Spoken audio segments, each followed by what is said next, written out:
as it will be tomorrow, but still quite a brisk breeze blowing here, and still quite a contrast between the east coast that'll be fresh. Inland, though, with plenty of sunshine for the next few days, it'll steadily warm up with many places getting close to 20 Celsius for Friday and Saturday. Warm and cosy, with a chance of zero visibility. Boxed Boiler sponsors the weather on GB News. There's just 2 weeks remaining to grab your chance to win our biggest prize of the year so far. You could be driving away with your very own 4-berth camper van. This Benny Van 122 could give you the perfect getaway this year. We'll also give you an incredible £25,000 in tax-free cash. Lines close on the 1st of May, so make sure you don't miss out. For another chance to win a camper van and cash, text prize to 63225. One entry costs £2.50 plus one standard network rate message, or text bonus to 63225. 5 entries cost £5 plus one standard network rate message. Go to gbnews.com/win. Entries start at £2.50. Call 0903 686 3232. Calls cost £2.50 plus your network access charge, or post your name and number to GB20 PO Box 8690 Derby DE1 9TT. Entrance must be 18 or over. Lines close at 4 p.m. on the 1st of May. Please check the closing time if listening or watching on demand. Westminster's full of talk, but out here, it's the real world. Am I allowed to talk then? No, that's it. This is where it matters, real people and real lives. That's what politics is all about. In fact, has Trump made a good start? No. Straight answers, no spin, and just a couple of pints. How many fingers have I got up? About 10. So join me for Lee Anderson's Real World every Friday at 7 p.m, only on GB News. The People's Channel, Britain's news channel. You want to know what's really going on in the corridors of power? Labour don't know what to do with you half the time, and that makes you quite lethal in the chamber. Get behind the headlines with Chopper's Political Podcast. Join me, Christopher Hope, as I sit down with the great and the good of British politics. We'll see where this ruling takes us. These are the stories shaping our nation. Chopper's Political Podcast, available now on all platforms. Listen in and stay ahead. Westminster, the ultimate clique. And you're fighting like rats in a sack. But here on the Camilla Tominey Show, we ask the questions the establishment media is too scared to ask. OK, let me ask you a straight question, because I know you're a straight-talking politician. Whether it's net zero, illegal immigration or law and order, nothing is off limits. You had the power then. Yeah, as I and say, now you've lost it. That's the Camilla Tominey Show, a politics show that's fearless. But no, let me finish my question if you don't mind, because it is my show. Sundays at 9:30, only on GB News, the People's Channel, Britain's news channel. Join me, Nana Akweer, for an informative, interactive news programme with a difference. It's fun. No, he didn't say that, Dave. I'm so surprised. I think there's an element of truth to that. Join me from 3 p.m. every weekend, only on GB News, Britain's news channel. The GB News audience is different, it's unique, because they see through the nonsense. We want to debate with each other, we want to listen and maybe learn. We have a chat. That's what we do. We try and have a chat. They'll watch my programme while they're eating their tea, they'll watch breakfast while they're busy getting their kids ready for school. We want to hear what matters to you, what is news for you. And what's brought you out here today? What are the biggest issues affecting this particular area? The audience are the best thing about GB News. Their friends, their family. They're people who need to have their voices heard. They're passionate about the channel, they're passionate about what they believe in. The one thing about GB News is you get a chance to speak. Talk to me about why so many people have gathered here today. Do you want to say something back in return? The GB News audience is what makes GB News special. It's incredible to see. They shape our programmes, they shape our output, and they shape our channel. That's what makes us the fearless champion of Britain.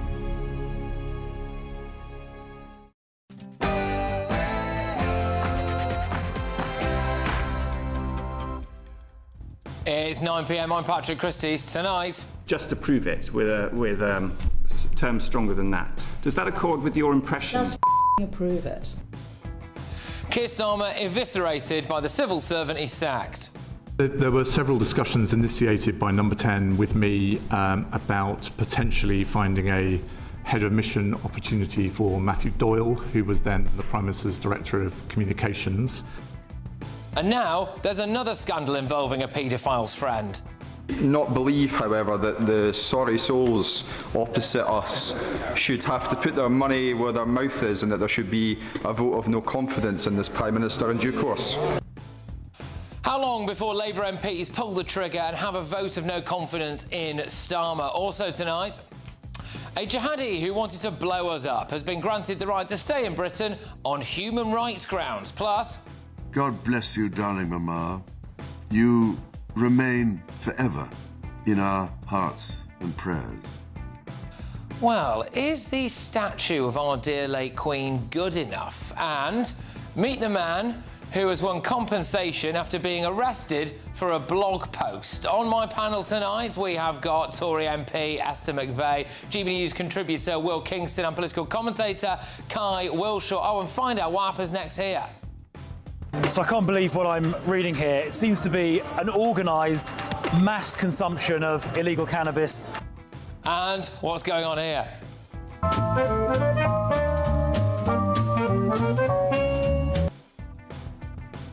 Get ready, Britain, here we go.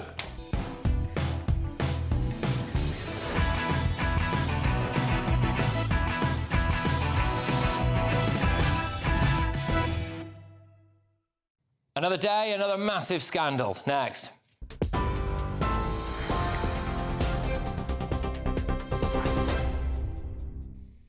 Very good evening to you from the newsroom. More from Patrick shortly. First, though, the headlines tonight. The Mandelson row is deepening as the emergency debate on his appointment as US ambassador dominated Westminster today. Conservative leader Kemi Badenoch has called for a vote of no confidence in Sir Keir Starmer. She says it's time for him to go. The Prime Minister has let the country down, he's let Parliament down, and he's also let the Labour Party down. It is clear to everyone, except the Prime Minister himself, that he has failed on his own terms. It is clear to the public that he is failing at the job. It is clear to civil servants that he is throwing them under the bus, and it is clear to members across this House that he is not fit to lead. Well, it follows evidence today from former top civil servant Sir Ollie Robbins, who told MPs there was an atmosphere of pressure around Peter Mandelson's vetting process. I'm afraid what that translated into for my team in the Foreign Office, and certainly the handover briefing I was getting as I arrived at post, was what I felt was a generally dismissive attitude to his vetting clearance. The focus was on getting Mandelson out to Washington quickly. Despite this atmosphere, an atmosphere of pressure, the department completed developed vetting to the normal high standard. Because the vetting process is not there to determine fitness for office or reputational risk, it's there to protect national security. Downing Street has said it rejects Sir Ollie's claims, insisting there was no pressure and no dismissive approach to vetting, but opposition figures say serious questions remain tonight.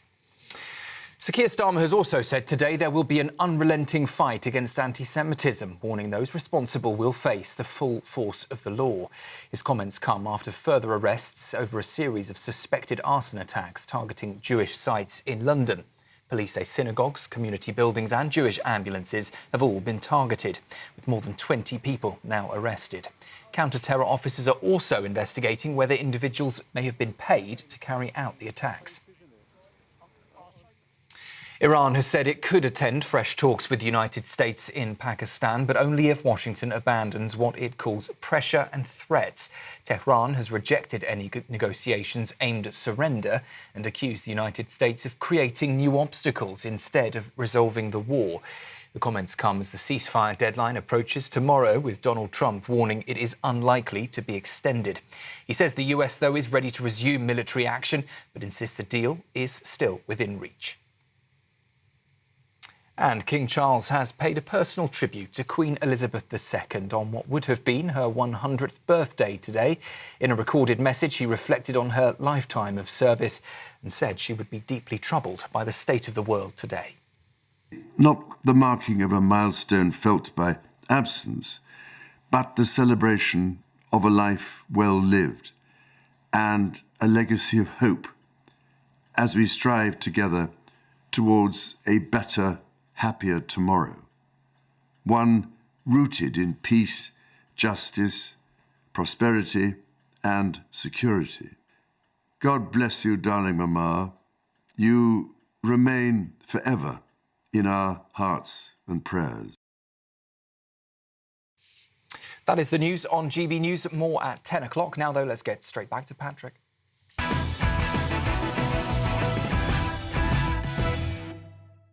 Good evening. Well, it's game over for the Prime Minister. Today, he was quietly eviscerated by ex-top civil servant Ollie Robbins.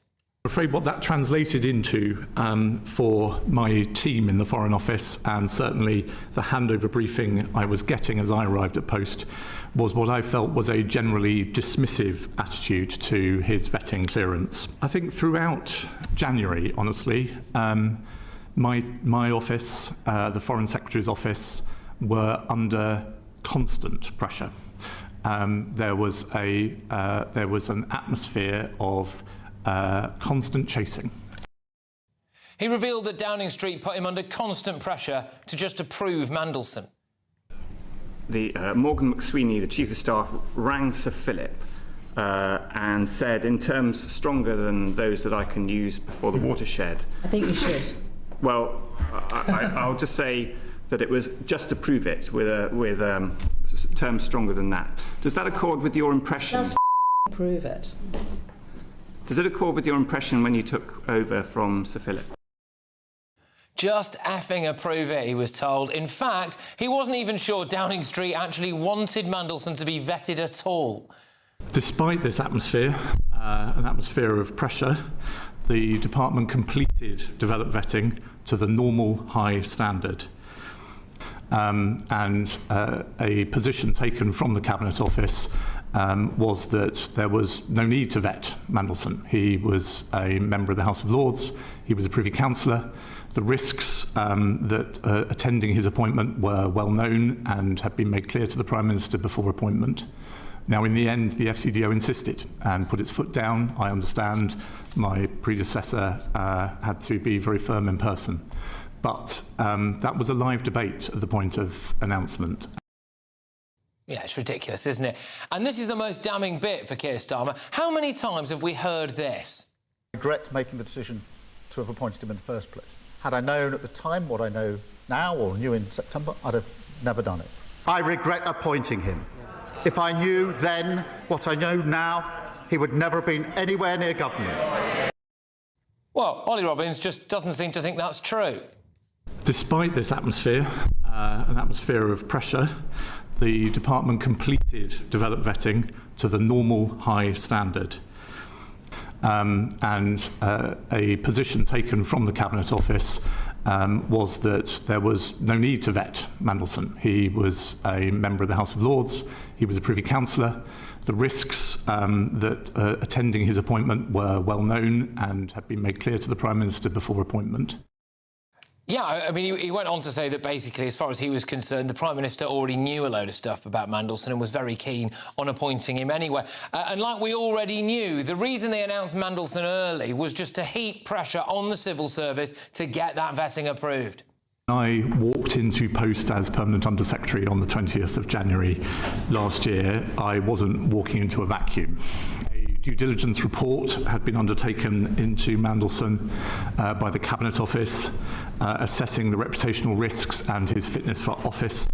The Prime Minister had then presumably taken advice on his fitness for office. The name had been submitted to the King as Minister's recommendation. The Prime Minister had made an announcement that Mandelson was his nominee without caveats. The British government had sought agrément, the formal diplomatic process for a host government accepting a nominee from the US government, and that had been obtained before I arrived in post. He'd been given access to the building, he'd been given access to low classification IT, and from time to time, for case-specific issues, he was being given access to higher classification briefing. So I'm afraid I walked into a situation in which there was already a very, very strong expectation that he needed to be in post and in America as quickly as humanly possible. Yeah, I mean, there you go. That's it, out there now, isn't it, really? And having listened to Ollie Robbins today, many of you might be thinking that there were a couple of people who had the right idea in the House of Commons yesterday. Does the Prime Minister agree with me? He's been lying. He is gaslighting the nation, so let's call this out for what it is. The Prime Minister is a barefaced liar. Kemi Badenoch secured an emergency debate in the House of Commons today, and she said... The Prime Minister has let the country down, he's let Parliament down, and he's also let the Labour Party down. It is clear to everyone, except the Prime Minister himself, that he has failed on his own terms.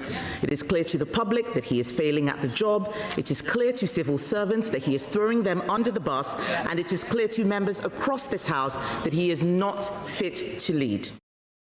So you've got the deceit, which is pretty bad, isn't it? All to secure a cushy job for the mate of a paedophile. And that is bad enough. But it's actually the national security issue that is the real killer here. So in the testimony today, did she not find it astonishing that, that the ex-leader of the Foreign Office said that he was made to understand that before they had completed their clearances, that Mandelson already had strap clearance, which gives him access to the most secure and most dangerous information held by government. That's the bit that takes all kind of the moral aspect out of it and just practically speaking is awful. And that decision ultimately comes back to Keir Starmer. That is it. That's the hammer blow. Now, it's going to have to be Labour MPs who get rid of him, as Stephen Flynn from the SNP and Kemi Badenoch said in the Commons today. Does she not believe, however, that the sorry souls opposite us should have to put their money where their mouth is and that there should be a vote of no confidence in this Prime Minister in due course? The right honourable gentleman makes a very good point. I think he is right, because I don't believe the Prime Minister has the intention of doing the honourable thing himself, even though that's the standard to which he held everyone else. The decision, as I said, about whether he will ultimately take responsibility for his actions is now up to Labour MPs. And just look how empty the Labour benches were today. They don't fancy going into bat for Starmer anymore. Bear in mind, there's 411 of them. It's quite a lot of empty green space there, isn't there? And neither, by the way, does Ed Miliband. This was extraordinary this morning. He's just given up. It turns out to be been extremely risky for all the reasons that we now know. I'm not sure. If I'm watching you, I'm not sure what else anyone needed to tell the person at the top of government about this individual that would have made it clear it wasn't just risky, it was wrong. What else did you need to know at that moment? Well, look, it's a fair point. I mean, look, it's a fair point, and he shouldn't have been appointed. You know, that is right. Yeah, that's a fair point, yeah. One of three things is going to happen. Labour MPs move against Starmer now, he resigns before they can sack him, or they wait until the day after the local elections. Let's get the thoughts of my panel. Tory MP for Tatton Esther McVeigh, got political commentator Will Kingston and the political commentator Kai Wilshaw. Now, Esther, I'm going to start with you, because you've obviously been in the chamber for the vast majority of for hours. So go on, right. What do you make of the Ollie Robbins stuff today, really, and whether or not he's kind of blown Keir Starmer's story out the water? Keir Starmer thinks he's clever. Ollie Robbins is. And when you're looking at the intellect of the two of them, I'm afraid Ollie Robbins, you could tell by the testimony he gave today at the Foreign Affairs Select Committee. He knew his facts, what happened, what he'd said, how he was pressurised, how he was forced into it. They wanted Mandelson appointed, irrespective, right? Stark contrast, and it's about 5 hours I've been listening to this over the last 2 days, 2.5 hours yesterday. Starmer really knows nothing. He says nothing. His only defence is, I didn't know, I was never told, and Mandelson lied to me. And he has caught himself up in knots. And I call him half a story Starmer. You get half a story and the rest of it's not true. So when he said he'd sacked Ollie Robbins because obviously he was furious, he'd given him clearance despite the concerns of the vetting process. Sort of isn't sort of true, because what happens is Ollie Robbins would get the information, he would decide, and they'd see could they do mitigating sort of procedures against it, So He's got that wrong. And everything that Starmer said yesterday in the chamber was cringe-worthy. He was torn apart by his own side. Diane Abbott, why didn't you ask a question? And the one I put to him, which I did, you knew through the due diligence of the Cabinet Office, this was a twice-sacked minister for lying, and yet you listened to what he had to say. This is somebody who had connections with Russia and China, which was actually the key bit. There's business dealings with them, and then obviously the connections with Epstein, all of that made him a bad person to employ because he was vulnerable on every ground to any kind of, I don't know, blackmail, threats, whatever. And remember, he'd given information away before, which we knew, to Epstein, so he could trade on that information when he was business secretary and make money from it. So the guy was not to be trusted. He was run rings round yesterday in the chamber. Esther just drew a comparison between the intellect of the two men, and I agree with her. But for me, the comparison was between the integrity and the humanity of the two men. Keir Starmer has done something remarkable. He has managed to make a career civil servant look profoundly human, which Ollie Robbins did today in a way that Keir Starmer did not. If Keir Starmer has an ounce of integrity left, if indeed it was ever there, he must resign. The only answer he continues to give is, well, I didn't personally know, or I didn't personally do this. In stark contrast to what he said before, which is I take accountability for my team. What he doesn't realise is, as a leader, as the Prime Minister, you are accountable for the culture of Downing Street. And what came out today is this is a culture in which the civil service is pressured to get to certain outcomes, not following the process which he apparently loves so much. This is a culture in which there is selective curiosity when it suits them. And this is now a culture where the only reason this Prime Minister is in place is to cling on to power. I'd be more supportive if there was some grand agenda where we can overlook this stuff, but there isn't an agenda, there isn't a vision, and now this is the only thing which this government has to cling on to is power for power's sake.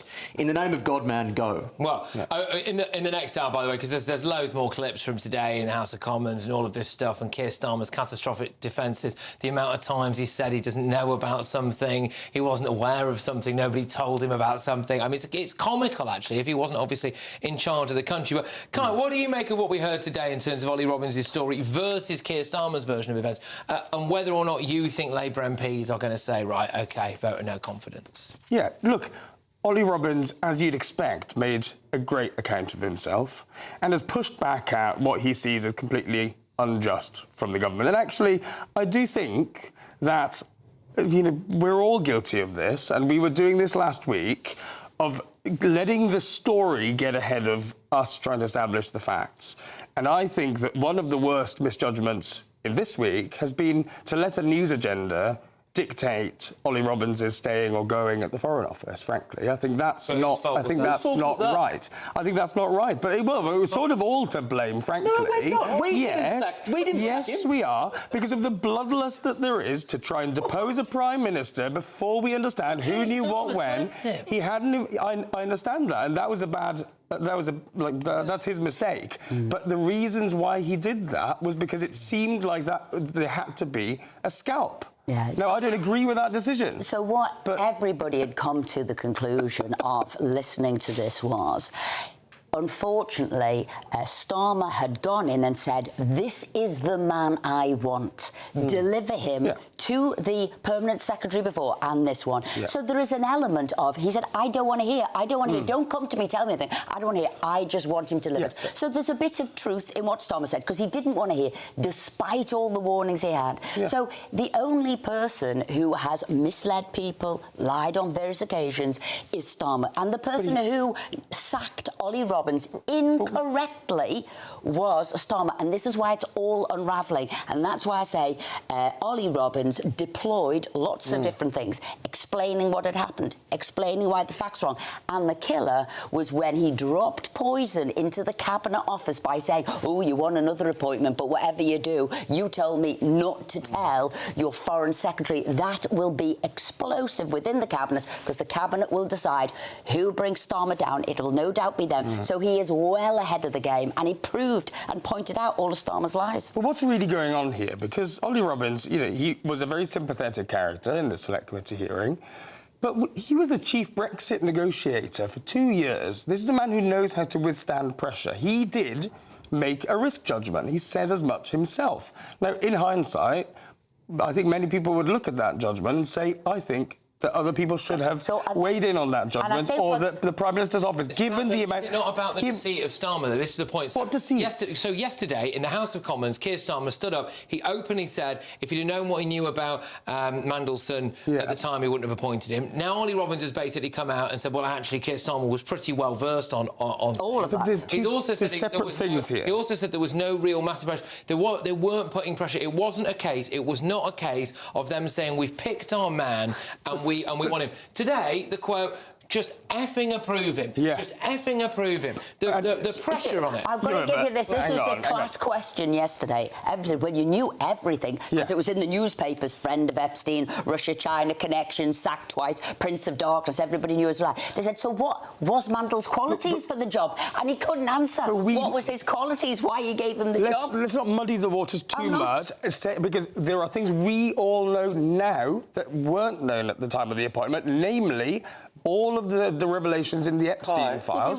Those weren't known. That's what this is all set out. That's what this is set off. The problem is that he then made the appointment without knowing the full facts, and he knew that they didn't know the full facts or a due diligence process. What full facts do you mean? Hadn't been complete. They hadn't completed the due diligence process or the vetting process. No, but they don't. Yes, they have. So hang on. They hadn't when he was appointed. That is the problem. Yes, I understand that. That was a political decision. Stop interrupting. It's bad TV, and you create enough bad TV already. That's outrageous. The fact of the matter is that it is very simple. There's no waters to be muddied. He is ultimately accountable for the decisions that he makes. It's not the media. It's not, ultimately down to the civil service. It is down to him. He is accountable for the problems this government has. If it's a disaster, he needs to take responsibility for once. Can I just correct something that you said there? He was given the due diligence from the Cabinet Office, so he did do that. Separately was a vetting, but he could have also read, as we all did, in the media about his relationship. Kai, come on. Yes, many of these decisions were for Keir Starmer, but this decision was Ollie Robins's. So can I just, you can't just put things out there about the process that you don't quite understand, Will, OK? Now, yes, I think this whole thing is a mockery. This whole thing is a total sideshow. Can I tell you, when you're the Prime Minister... Yes. The leader of the country, right? You are ultimately responsible. It's not you. Yeah, I know. It's not you. It's not Ollie. It is the Prime Minister. So please, he said, I want Mandelson. Yes, and that was a political decision, and many people lauded it at the time. That was obviously the original sin, but nothing this week that we found out has changed that. You can disagree with that decision, but this is nothing new. Everything today is nothing new. Okay, well, look, we've got a lot more to go up because there was a big revelation today, a cover-up between the Cabinet, but also yet another scandal involving the friend of a paedophile. And how much more of this seriously can we take? And why is there so much of that going about? Anyway, time now for the Great British Giveaway. It's just a massive motorhome. There's just 2 weeks remaining to grab your chance to win our biggest prize of the year so far. Just in time for summer, you could be driving away with your very own 4-berth camper van. This Benny Van 122 could give you the perfect getaway this year, as it comes complete with all of the features you'd expect of a vehicle worth over £67,000. A built-in kitchen and bathroom, dedicated living areas, and panoramic opening rear doors. Plus, you can drive it on your existing license. We'll also give you an incredible £25,000 in tax-free cash. Lines close on the 1st of May, so make sure you don't miss out. For another chance to win a camper van and cash, text prize to 63225. One entry costs £2.50 plus one standard network rate message, or text bonus to 63225. 5 entries cost £5 plus one standard network rate message. Go to gbnews.com/win. Entries start at £2.50. Call 0903 686 3232. Calls cost £2.50 plus your network access charge. Or post your name and number to GB20 PO Box 8690 Derby DE1 9TT. Entrance must be 18 or over. Lines close at 4 p.m. on the 1st of May. The winner may be contacted live after all entry routes are closed. Please check the closing time if listening or watching on demand. Good luck. OK, some breaking news for you now. President Trump has extended the ceasefire. Posting on his Truth Social, he's written, based on the fact that the government of Iran is seriously fractured, not unexpectedly so, and upon the request of Field Marshal Asim Munir and Prime Minister Shehbaz Sharif of Pakistan, we've been asked to hold our attack on the country of Iran until such time as their leaders and representatives can come up with a unified proposal. So there you go. It's a very long statement. We'll get it all to you in the next section. But coming up at 10 p.m... There were several discussions initiated by Number 10 with me about potentially finding a head of mission opportunity for Matthew Doyle, who was then the Prime Minister's Director of Communications.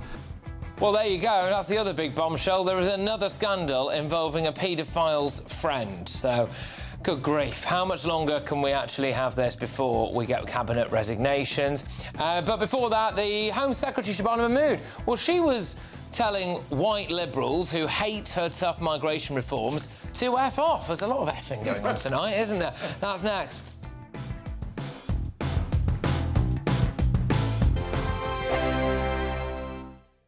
Britain deserves a newsroom that puts the facts and your voice first. Well, and that's what you get on GB News. Lively debates, lively conversation. And we're not afraid to hold power to account.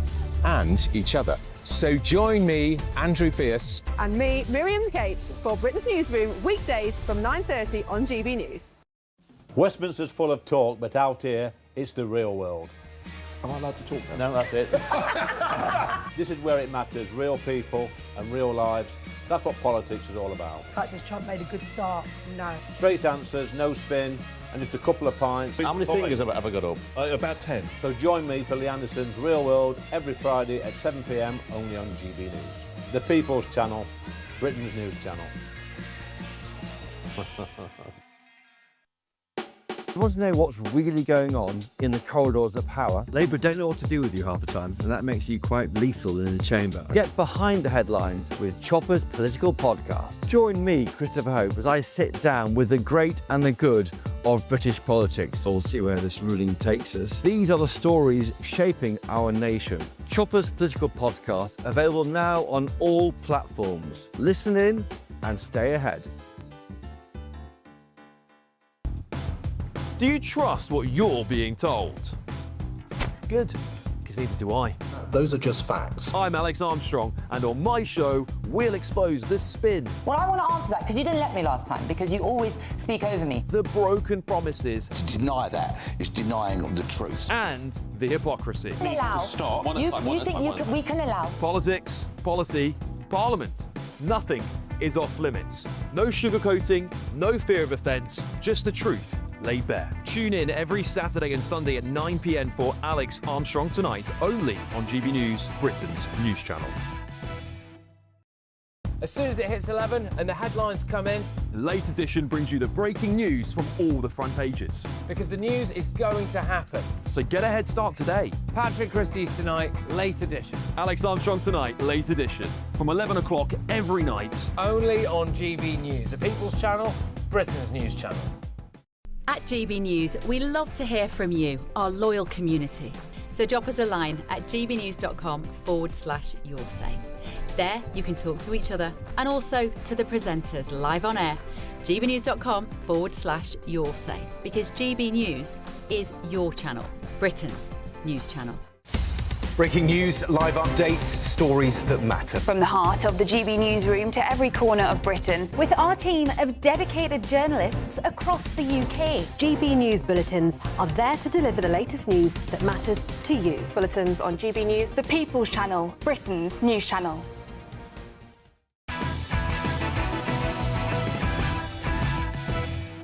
Not believe, however, that the sorry souls opposite us should have to put their money where their mouth is, and that there should be a vote of no confidence in this Prime Minister in due course. No vote and no confidence, no cabinet resignations. Where are the morals and the principles of this Labour government? But first, was Shabana Mahmood right to tell white liberals who want to put her in a box to, quote, F right off? It's time now for head-to-head. Yes, so apparently white liberals who tried to put me in a box can F right off. That was what the Home Secretary Shabana Mahmood said to a heckler who claimed she's trying to out-reform reform with a tough stance on immigration. She made the comments during a podcast recording in London last night. Shall we have a listen? Shabana, I want to personally thank you for out-reforming reform. And that this is my way of excluding you from legitimate debate. I mean, that the first heckler was just sort of saying out-reforming reform. No, absolutely, you can off me. Well, strong stuff, isn't it? So tonight I'm asking, was Shabana Mahmood right to tell white liberals who want to put her in a box to jog on? Going head-to-head on this now are Dr Taj Hargey, the founder of the Oxford Institute for British Islam, and Peter Tatchell, human rights activist. Dr Taj, I'll start with you. Do you think that Shabana Mahmood was right to tell white liberals like Peter that they can just F off? Yeah, for far too long we have had white liberals telling us Muslims how to believe, what to believe, how to act and so forth. I'm sick and tired of this. There's no place for white liberal guardian people telling me as a Muslim what to believe. If I believe that illegal immigrants should be booted out of this country, what right does Peter or anyone else have to tell me that I can't have those points of view instead of just trying to shut down debate? I think it's scandalous that white liberals think that they have somehow the right and the prerogative to prescribe to Muslims how to act, how to behave, and what to believe. We are fed up with that, and I actually agree for once with Shabana Mahmood. I'm not a Labour man myself, but I think she was quite right to use the F word because it's totally appropriate. Oh, well, Peter, come back to that then. Well, I think it's very crude and vulgar language that's unbecoming a minister of the government. Shabana Mahmood should respond with ideas, with policies, and that is what she's been criticised over. No one is criticising her faith or her race. They're criticising the fact that she is copying reform with her often harsh, abrasive language. And what we need is not that kind of language. We need policies. So, for example, on the small boats, we need the Labour government to set up immigration and asylum processing centres in France to require everybody who wants to come to the UK to have their claim assessed in France, and that would undermine the process of small boat crossings, because then people would have a legitimate, lawful basis on which to seek asylum in France. And obviously, those who meet the qualifications, a genuine, well-founded fear of persecution, would be granted legal routes into this country, and those who failed the process would be denied entry to the country. And if they tried to cross by small boats, given that there would be asylum processing centres in France, they should all be turned straight back. OK. Well, Dr Taj, what do you make of what Peter said there, that actually her language was crass and unbecoming? It may be that, but the point is, Peter and many others, they come up with these so-called solutions. There's no solution. For example, how many of these migrants are actually genuine political refugees as opposed to economic migrants? Why don't we deal with that? I mean, for heaven's sake, most of these people don't have a well-founded fear of persecution. They all pretend to have that. Oh, we are homosexuals, or whatever the case may be. They know which buttons to press to make sure that they get into the UK through the back door, and then live off the welfare of the British taxpayer. That must stop. I mean, for heaven's sake, we are not a freebie country for everyone, and we cannot provide asylum for everyone, and we don't have space for everyone. And the point is that for those people in France, I mean, that could have been done years ago. They haven't done it. And how come now suddenly Shabana Mahmood must do that? How's that going to work? I think Peter, what Shabana Mahmood was getting at is that there are a lot of people, kind of white middle-class liberals, who are of the view that all ethnic minorities should feel the same way about it, and that Peter, you are on their side. And actually, I imagine hearing what Dr Taj has said there might be quite confronting for you, really. Well, I don't agree with that. I do not. Everybody's entitled to their point of view, including Dr Taj and also Shabana Mahmood. I defend their right to free speech and express their point of view. I would never generalize about Muslim or other ethnic minority or religious minority people. They're all different, and we need to accept that difference and acknowledge that some of them will have differing points of view. Now, when it comes to the whole issue of asylum, well, as I said, we need from the government some concrete practical proposals, and neither Reform UK nor the Labour government have any concrete solutions to dealing with the small boat crossings. Okay. And I proposed some suggestions. I proposed suggestions like you just heard, but the government is not listening. And I'm all open to other ideas and other suggestions, but the fact is, of people who do eventually get here and claim asylum, most of them are recognised as genuine refugees. Yeah, but there's a huge amount of fraud going on. The Home Office has very strict tests. Well, they're not that strict, are they? They're not that strict. And actually, Peter, if you're being entirely honest, we're out of time here, but you know they're not that strict, and you know that because people were fraudulently signing up to Stonewall to donate to Stonewall so that they could fraudulently claim that they were gay, and they were using that to bolster their completely shambolic asylum processing, and you know that, right? So actually, it's not that robust, is it, to be honest with you? It was a tiny minority. And as far as I know, none of them were given asylum. None of the people who signed up to Stonewall actually got asylum because the Home Office saw through that. OK. All right, both of you. Look, thank you very much, Dr. Charles Hargey, there, the founder of the Oxford Institute for British Studies, and Peter Tatchell, human rights activist. Right. Look, yes, this is the big bombshell of the day. There were several discussions initiated by Number 10 with me about potentially finding a head of mission opportunity for Matthew Doyle, who was then the Prime Minister's Director of Communications. Well, there you go. Another scandal involving a paedophile's friend. How much longer can Starmer limp on? But before that, plans for a national memorial to the late Queen were unveiled today on what would have been her 100th birthday. But is it really good enough? Is there much of a likeness between her and the proposed statue? That's next.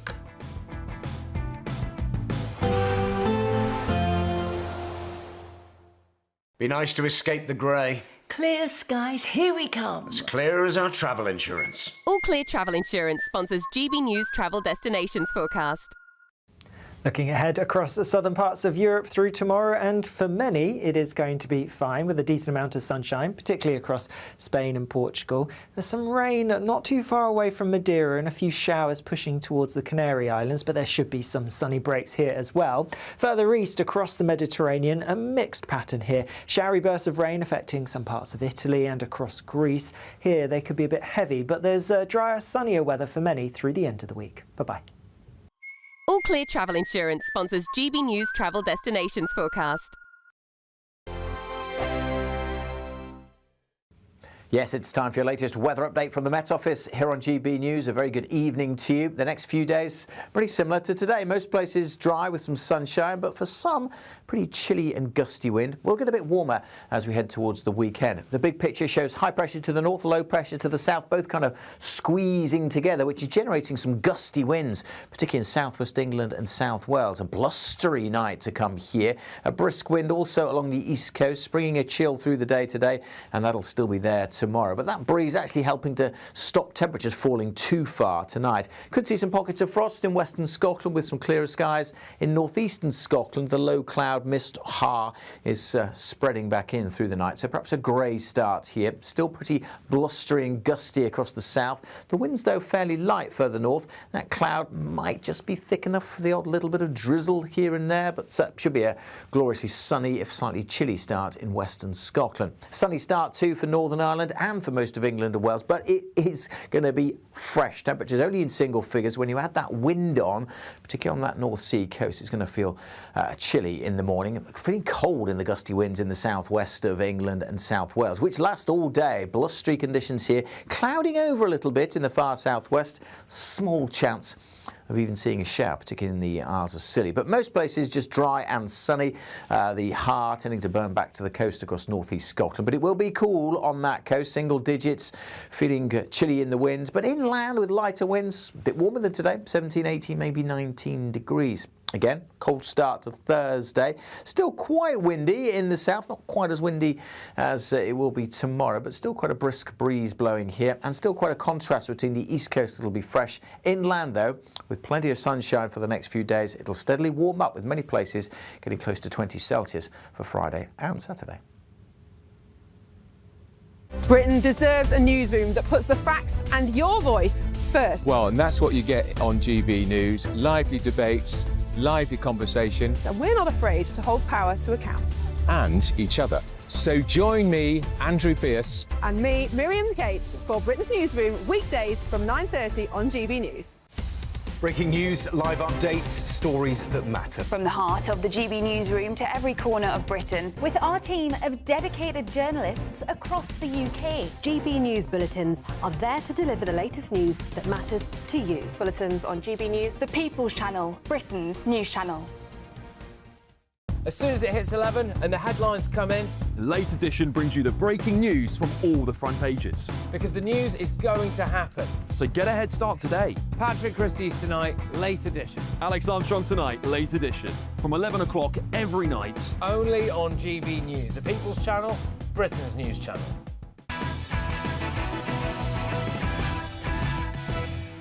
My office, the Foreign Secretary's office, were under constant pressure. The handover briefing I was getting as I arrived at post was what I felt was a generally dismissive attitude to his vetting clearance. Well, it all came crashing down today, didn't it? How much longer can the PM hobble on? I'm going to be talking about another scandal involving a paedophile's friend, but more on that shortly. First, though, plans for a national memorial to Queen Elizabeth II have been unveiled on what would have been her 100th birthday. The bronze statue of the Queen in her late 20s, dressed in the robes of the Order of the Garter, will stand overlooking the Mall and is expected to be completed by 2028. But the designs have raised some eyebrows, with some pointing out it doesn't look a lot like her. It's certainly not the first time a royal artwork has had a questionable likeness. Do you remember this very strange, very red portrait of the King that was unveiled back in 2024? Who could forget as well the painting of the late Queen unveiled in 2001, which, with respect to our dear late Queen, makes her look a little bit like a Staffordshire nightclub bouncer. Joining me to discuss this is Dr. Luke Blaxill, constitutional historian. Thank you very, very much. Why can't we just do a statue of the Queen that looks like her? Well, I think it's not necessarily clear what the Queen, at the age of 28 in 1955, necessarily did look like. I mean, many people will have just seen a few iconic images of her from that time, rather than what she looked like day to day.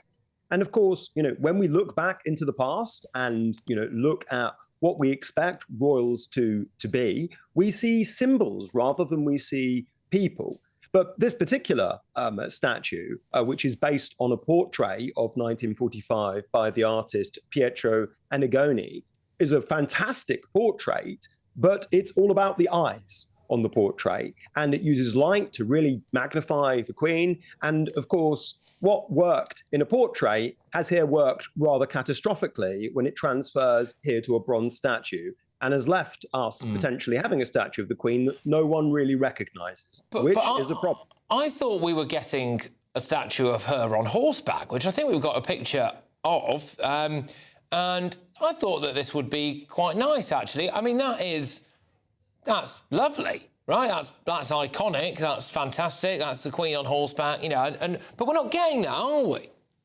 Right. So I think the key word you say there is iconic. I mean, the Queen obviously loved horses, and we strongly associate her with them. And when we create statues or indeed portraits of royalty, we want symbols. We're not just depicting people. And so when you get these quite sort of high art kind of interpretations that we saw, for example, with that Jonathan Yeo picture, the red kind of Charles with the kind of butterfly, it starts to be quite divorced from the way that people actually saw the monarch or saw royalty, and becomes something abstracted, sort of conceptual, expressionist, that sits more in the realm of high art, rather than being a symbol. And of course, we see the symbol of the monarch on coins, on stamps, on portraits, on statues, and we need to have that kind of image really to remember them, or otherwise it just goes into the realm of abstract art.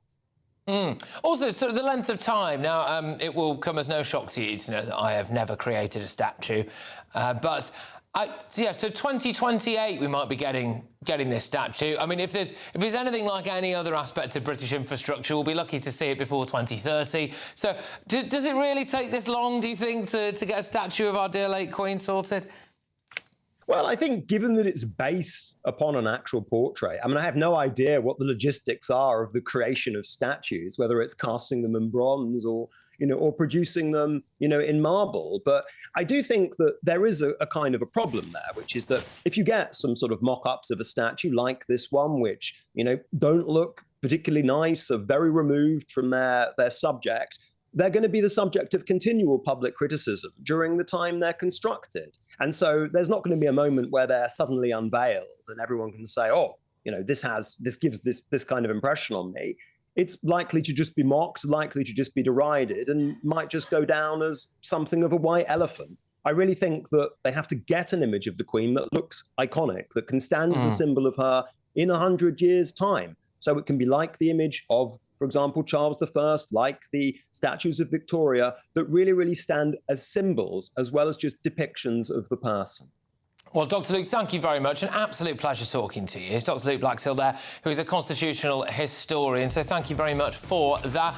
Look, maybe some people like it. Maybe I'm just being a little bit mean about the statue, but I just would like to see something a bit more iconic about our dear late Queen. But anyway, coming up at 10. There were several discussions initiated by Number 10 with me about potentially finding a head of mission opportunity for Matthew Doyle, who was then the Prime Minister's Director of Communications. Well, look, we're going to have to talk about this. There is another scandal involving a paedophile's mate, and it also involves this Labour government, right? So how much longer can we go before we see cabinet resignations? Have they got principles? Before that, though, I'm going to be joined by the man who has just won compensation from the police after being arrested for a blog post. The real story here is absolutely terrifying. Don't go anywhere. I'm Michelle Dewberry, this is Jubes & Co with you. Hello everyone, Patrick Christys here. GBNews, Britain's news channel. Access the stories that matter to you. Take the GBNews family with you on any device. And as long as you have an internet connection, tune in to GB News, anywhere on the planet or beyond. GB News, the People's Channel, Britain's news channel. Do you trust what you're being told? Good, because neither do I. Those are just facts. I'm Alex Armstrong, and on my show, we'll expose the spin. Well, I want to answer that, because you didn't let me last time, because you always speak over me. The broken promises. To deny that is denying the truth. And the hypocrisy. Needs to stop. You think we can allow? Politics, policy, parliament. Nothing is off limits. No sugarcoating, no fear of offence, just the truth laid bare. Tune in every Saturday and Sunday at 9 p.m. for Alex Armstrong Tonight, only on GB News, Britain's news channel. From the school run to the home run, watch a new show for all of Britain. He can say whatever he wants. A straight talking show where all voices are heard. And, when are we going to stop talking about smashing the gangs and actually do it? With the stories that matter from every part of our country. There's a bit of a crash landing there for your Chancellor. Bold, fearless and standing up for you. That's me, Martin Daubney, 3 p.m. till 6 p.m, weekdays, here only on GB News. The People's Channel, Britain's news channel. Hi, I'm Michelle Dewberry, and my show is your opportunity to cut through all the noise and dive in headfirst to some robust debates. Ideas clash. Situation, isn't it? No, because you're deliberately avoiding my point. Nothing's held back. And if you think this is the end of it, wait for more. And we do not shy away from the difficult stuff. Sometimes I want to shake people and say, if only you understood. So join me on Jubes & Co weeknights at 6 p.m, only on GB News, Britain's news channel. You want to know what's really going on in the corridors of power? Labour don't know what to do with you half the time, and that makes you quite lethal in the chamber. Get behind the headlines with Chopper's Political Podcast. Join me, Christopher Hope, as I sit down with the great and the good of British politics. We'll see where this ruling takes us. These are the stories shaping our nation. Chopper's Political Podcast, available now on all platforms. Listen in and stay ahead. Britain deserves a newsroom that puts the facts and your voice first. Well, and that's what you get on GB News. Lively debates, lively conversation. And we're not afraid to hold power to account. And each other. So join me, Andrew Pierce. And me, Miriam Gates, for Britain's Newsroom, weekdays from 9:30 on GB News.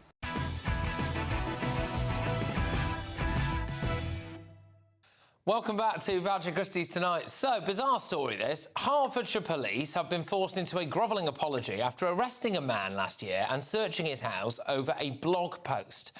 In March last year, a dozen officers arrived at the home of IT Director Samuel Smith, carried out a search and arrested him on suspicion of false communication. The arrest related to a blog post he had written criticising a Facebook group in which a woman was falsely accused of being a paedophile. But in a humiliating climb down, Hertfordshire police have now apologised to Mr Smith, admitting that he should never have been arrested or imprisoned. It's not the first time the force has been caught out. It paid £20,000 to a couple unlawfully arrested after they complained about their daughter's school on WhatsApp. So I'm joined now by the man himself who took Hertfordshire police to court and won, Samuel Collingwood Smith. Thank you very much. So you fought the law and you won, sir. Thank you very much, Pat. Yes, I did indeed. It took a little while, but I think it was necessary. It's really concerning the threats to free speech we have in this country. And actually, just so we're clear on this, you said someone wasn't a paedophile, right? And that was what got you locked up. Well, I wrote 2 blog articles about this Facebook group, and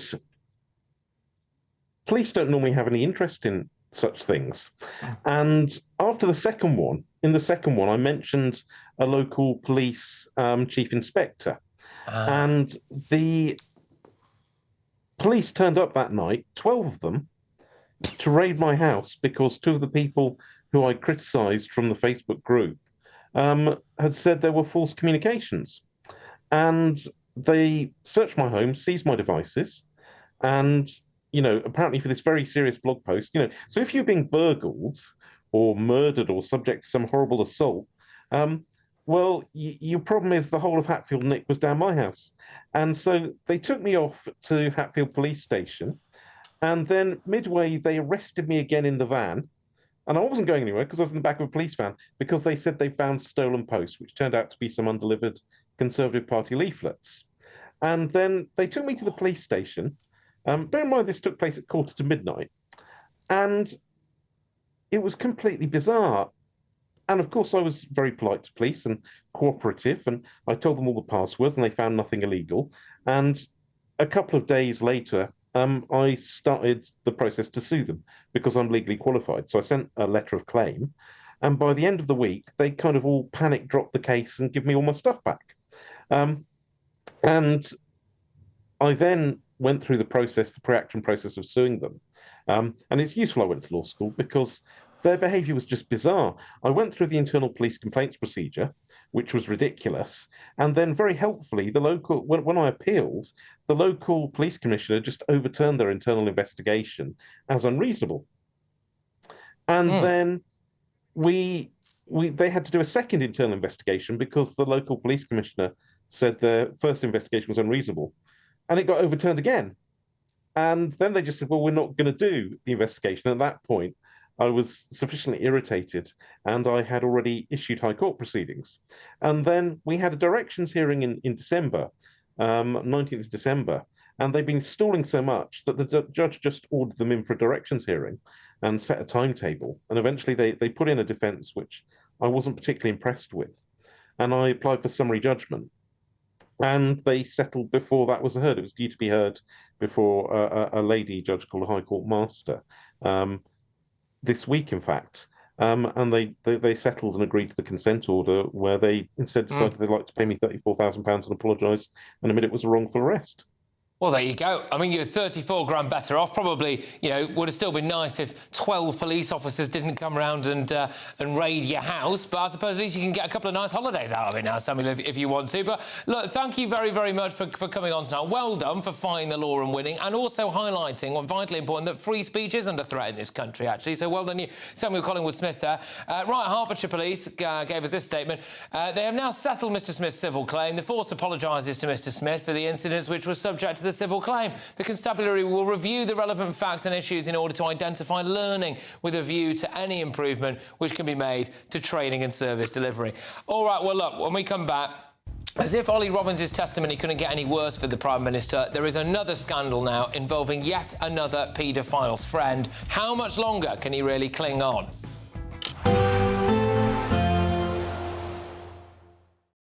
Expect warm spells with the odd rude interruption.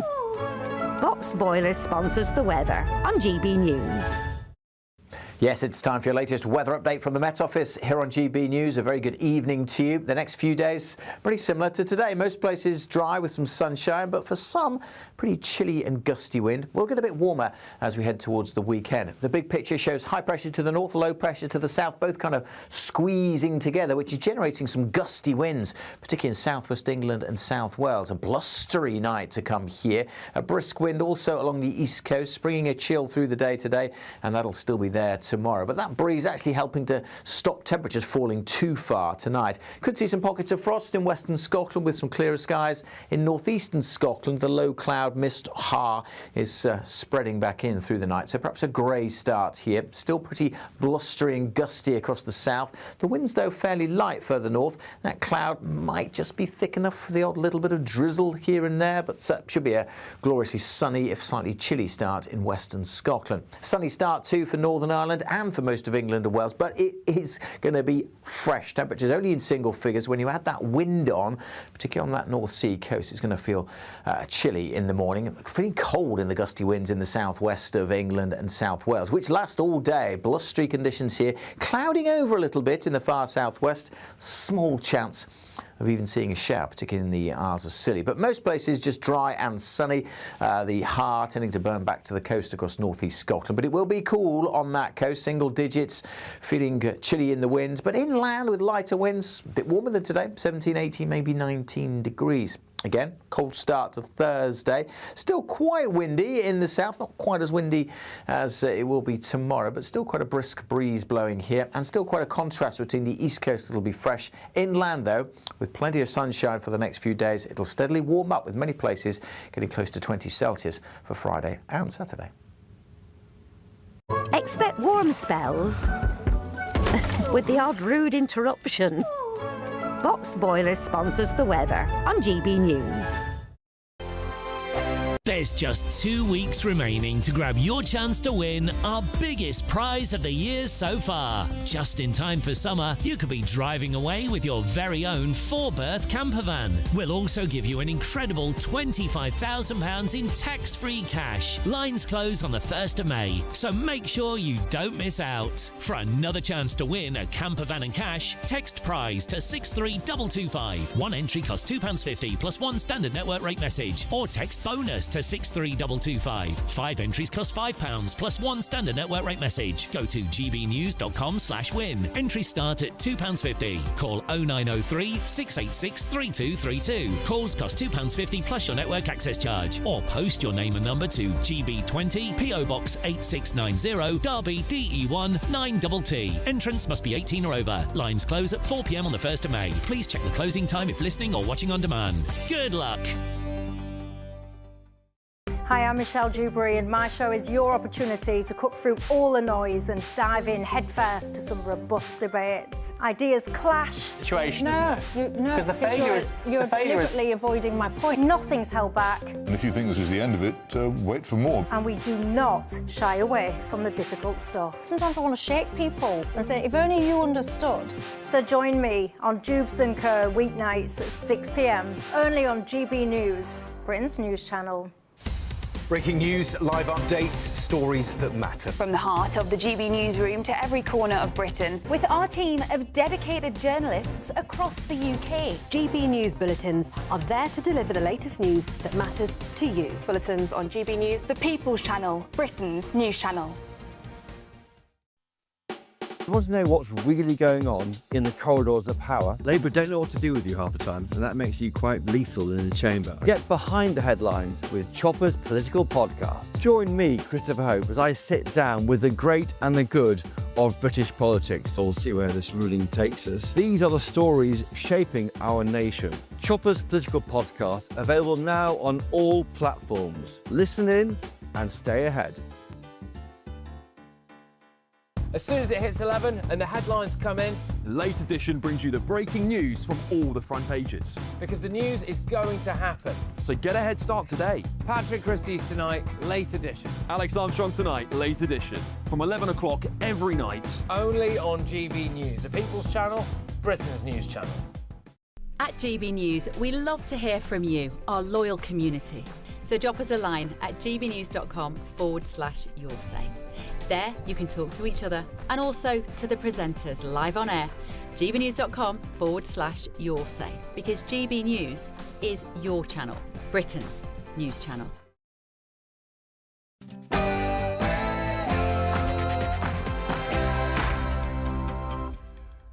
It's 10 p.m. I'm Patrick Christys. Tonight, just to prove it with terms stronger than that.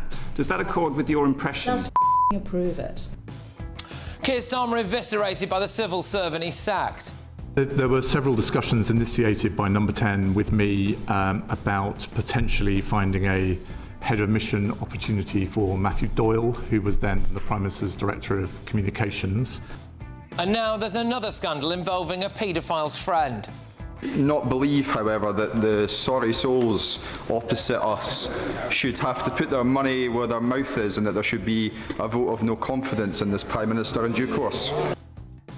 Stephen Flynn's right, isn't he? How long before Labour MPs pull the trigger and have a vote of no confidence in Starmer? Also tonight, a jihadi who wanted to blow us all up has been granted the right to stay in Britain on human rights grounds. Plus, I've got all of tomorrow's newspaper front pages and breaking news on the eye. Wounded Starmer given public dressing down by his cabinet. Foreign Secretary Yvette Cooper has said she's extremely concerned. How long before they openly turn on him? On my panel tonight, we've got Tory MP Esther McVeigh, GB News contributor Will Kingston and political commentator Kai Wilshaw.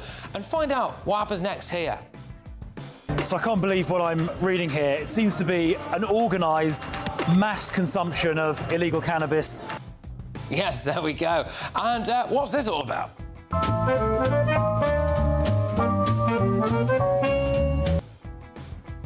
Get ready, Britain. Here we go.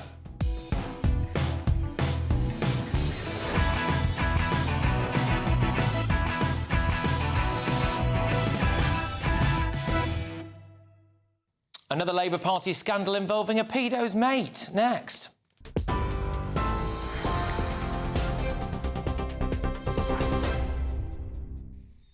Very good evening to you from the newsroom. The top story tonight at 10. A leak inquiry has been launched into how details of Peter Mandelson's failed security vetting were disclosed to the media. The Chief Secretary to the Treasury, Darren Jones, says he is concerned the information was shared externally despite not being provided to ministers at the time. Former Foreign Office official Ollie Robbins, who was sacked over the handling of Mandelson's vetting, has described the leak as a grievous breach of national security. The Prime Minister, Sir Keir Starmer, says it was Robbins who made an error of judgment, while Downing Street has rejected Sir Ollie's claims of pressure or dismissive approaches to Mandelson's vetting process. Well, in the Commons earlier today, Darren Jones told MPs the Prime Minister has already apologised and insists the proper process was followed. At the heart of all of this is the decision to appoint Peter Mandelson in the first place. The Prime Minister has been upfront about that and takes responsibility for it. The Prime Minister knows that he should not have made the appointment. He regrets the decision and he apologises. The Prime Minister followed the process that was in place. Donald Trump says the US will extend its ceasefire with Iran but continue the blockade of Iranian ports. In a post tonight on social media, he says the move follows a request from Pakistan to give Iranian leaders time to agree on a unified position for talks. The announcement signals a shift after Donald Trump had warned he was ready to resume military action and just hours earlier said he did not want to extend the truce. Tehran says it could still attend peace talks, but only if Washington abandons what it calls pressure and threats. An Afghan migrant has become the first person convicted under a new law targeting dangerous channel crossings. 32-year-old Tajik Mohammed pleaded guilty to endangering others after piloting an overcrowded dinghy across the channel. Prosecutors say some passengers were not wearing life jackets and that he abandoned the vessel when the rescue ship arrived. The offence was introduced earlier this year, with those convicted facing up to 5 years in prison. Sir Keir Starmer says there will be an unrelenting fight against anti-Semitism and warns that those responsible will face the full force of the law. His comments come after further arrests over a series of suspected arson attacks targeting Jewish sites in London. Police say synagogues, community buildings and Jewish ambulances have all been targeted. More than 20 people have now been arrested. Counter-terror officers say they are also investigating whether individuals may have been paid to carry out the attacks. And King Charles has paid a personal tribute today to Queen Elizabeth II on what would have been her 100th birthday. In a recorded message, he reflected on her lifetime of service and said she would be deeply troubled by the state of the world today. Not the marking of a milestone felt by absence, but the celebration of a life well lived and a legacy of hope as we strive together towards a better, happier tomorrow. One rooted in peace, justice, prosperity and security. God bless you, darling Mama. You remain forever in our hearts and prayers. Those are the 10 o'clock headlines. More news at 11 now, though. Let's get back to Patrick.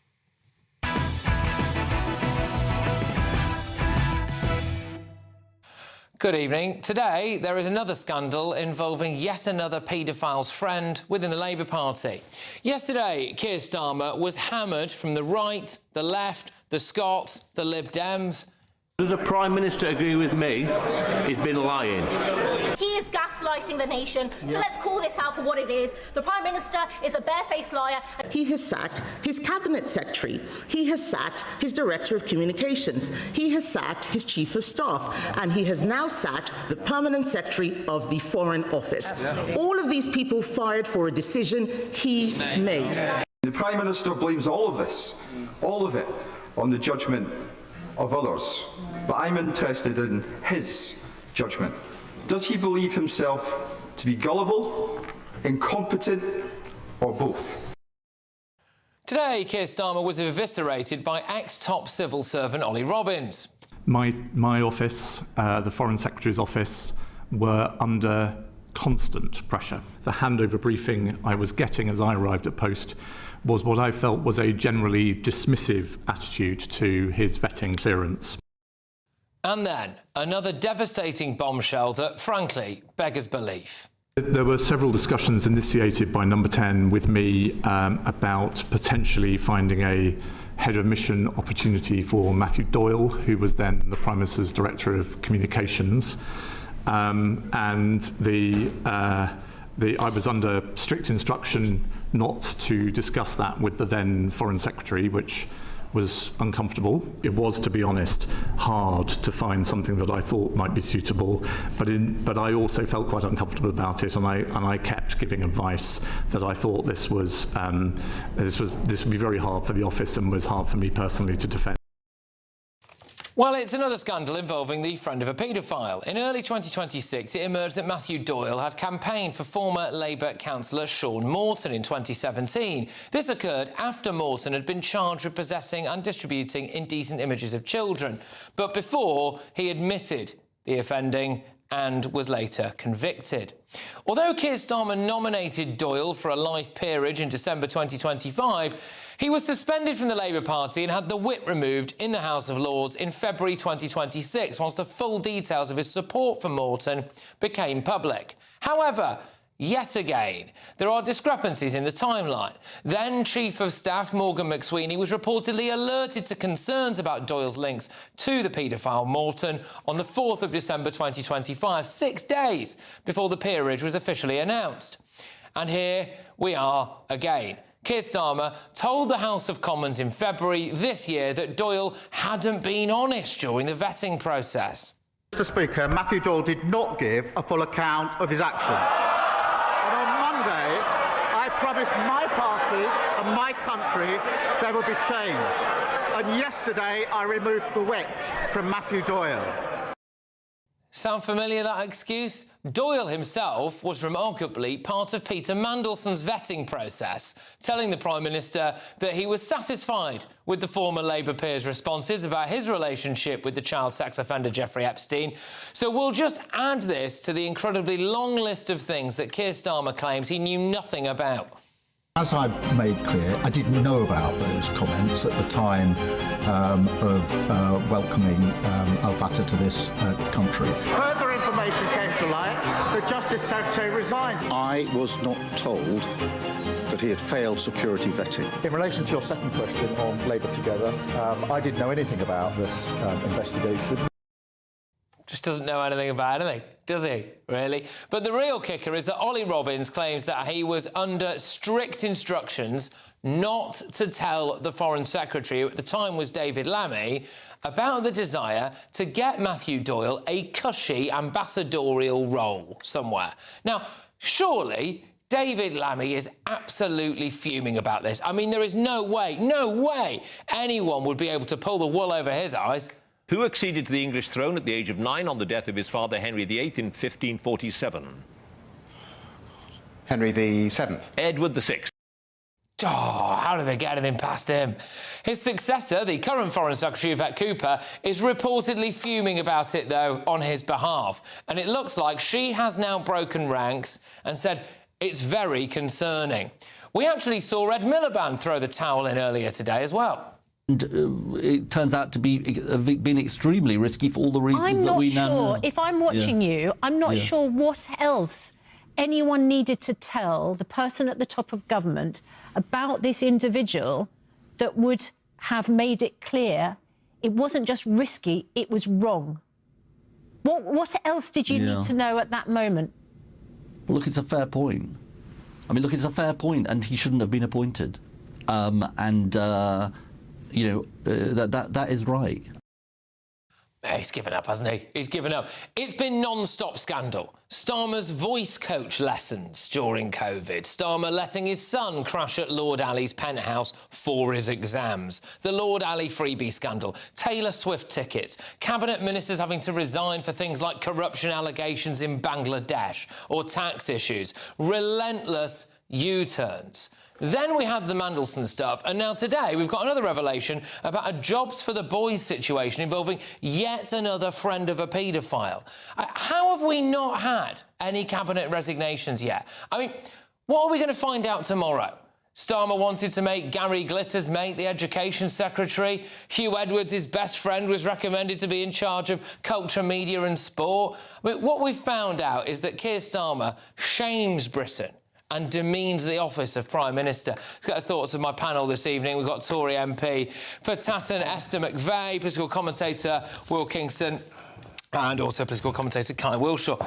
So, Esther, this revelation today about Matthew Doyle, and the idea that they wanted to give him some kind of cushy ambassadorial role. He obviously later turned out to be a bit disgraced by his friendship with a man who was later convicted for child sex offences. And the fact that they wanted to keep that quiet from the Foreign Secretary. I mean, what point are we going to get cabinet resignations over this?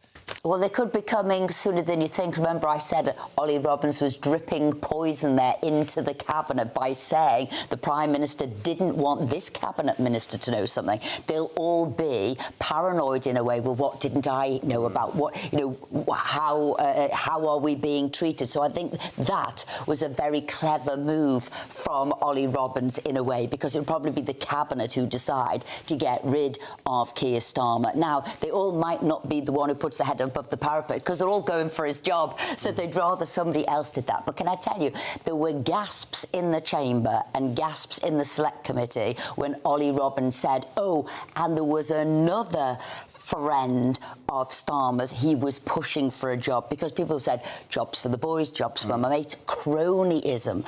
And what was worse, Ollie Robbins said, gosh, but I felt under pressure and this was wrong because the man wasn't even qualified to do the job. And I'm getting rid of other ambassadors at the moment. He wasn't even qualified. You're pushing that on me. And so I've always said, and this is what people are saying about Starmer now, look, this isn't, and he's not doing things in the national interest. He's doing them in his personal interest. He's not looking at national security. He was looking at his job security, putting people in place, even though they're either not got the right qualifications or, as we know about Mandelson, he is a known security risk to the country with all of those official papers about the country. Look, you know, We were told, weren't we, Britain is a nice little haven of stability. Oh, it's nice, isn't it? The quiet. Oh, this is magnificent stuff. Leadership looks good on Starmer.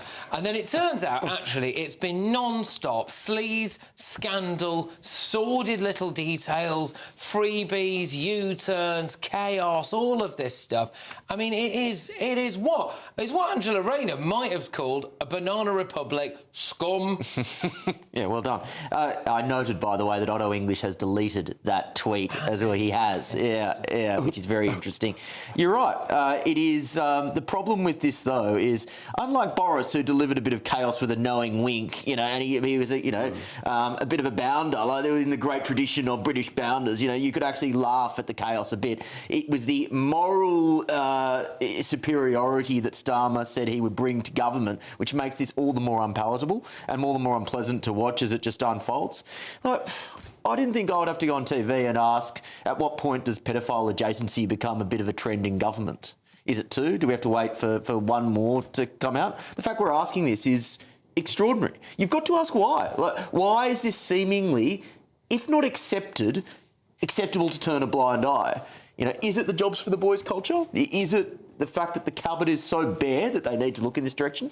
Or the worst, is it that morally that they just don't seem to care enough? That's what I'm wondering. Why is this happening? Well, I know you probably want to go to Kai, but no, I'm all right. Can I do an Ed Miliband? Yeah. Because honestly, I tell you what, people now, particularly on the far left, so whether it was John McDonnell, Diane Abbott, even Jeremy Corbyn, are saying this is all to do with a group called Labour Together, and this was a group. And they got the money, a substantial amount, over £700,000, and it put Starmer in office. And the people around that were Morgan McSweeney, was Mandelson, and that's what they're looking at. So you say, why are these people given jobs? Because people are now looking and say, it was a payback for making Starmer the leader of the party. Yeah, I mean, look, there's a few things in this story, aren't there? There is that. There has been a massive wholesale change of the number 10 team since many of these things took place, right? That is important to note because when your team is doing things in a way that you don't like, and that was criticised at the time by MPs, by others, you change the team, right? I don't think it's convenient to make them the fall people, so that's not my main argument here. Morgan McSweeney, among others, right? It's no... I mean, I don't want to defend Matthew Doyle too much, but look...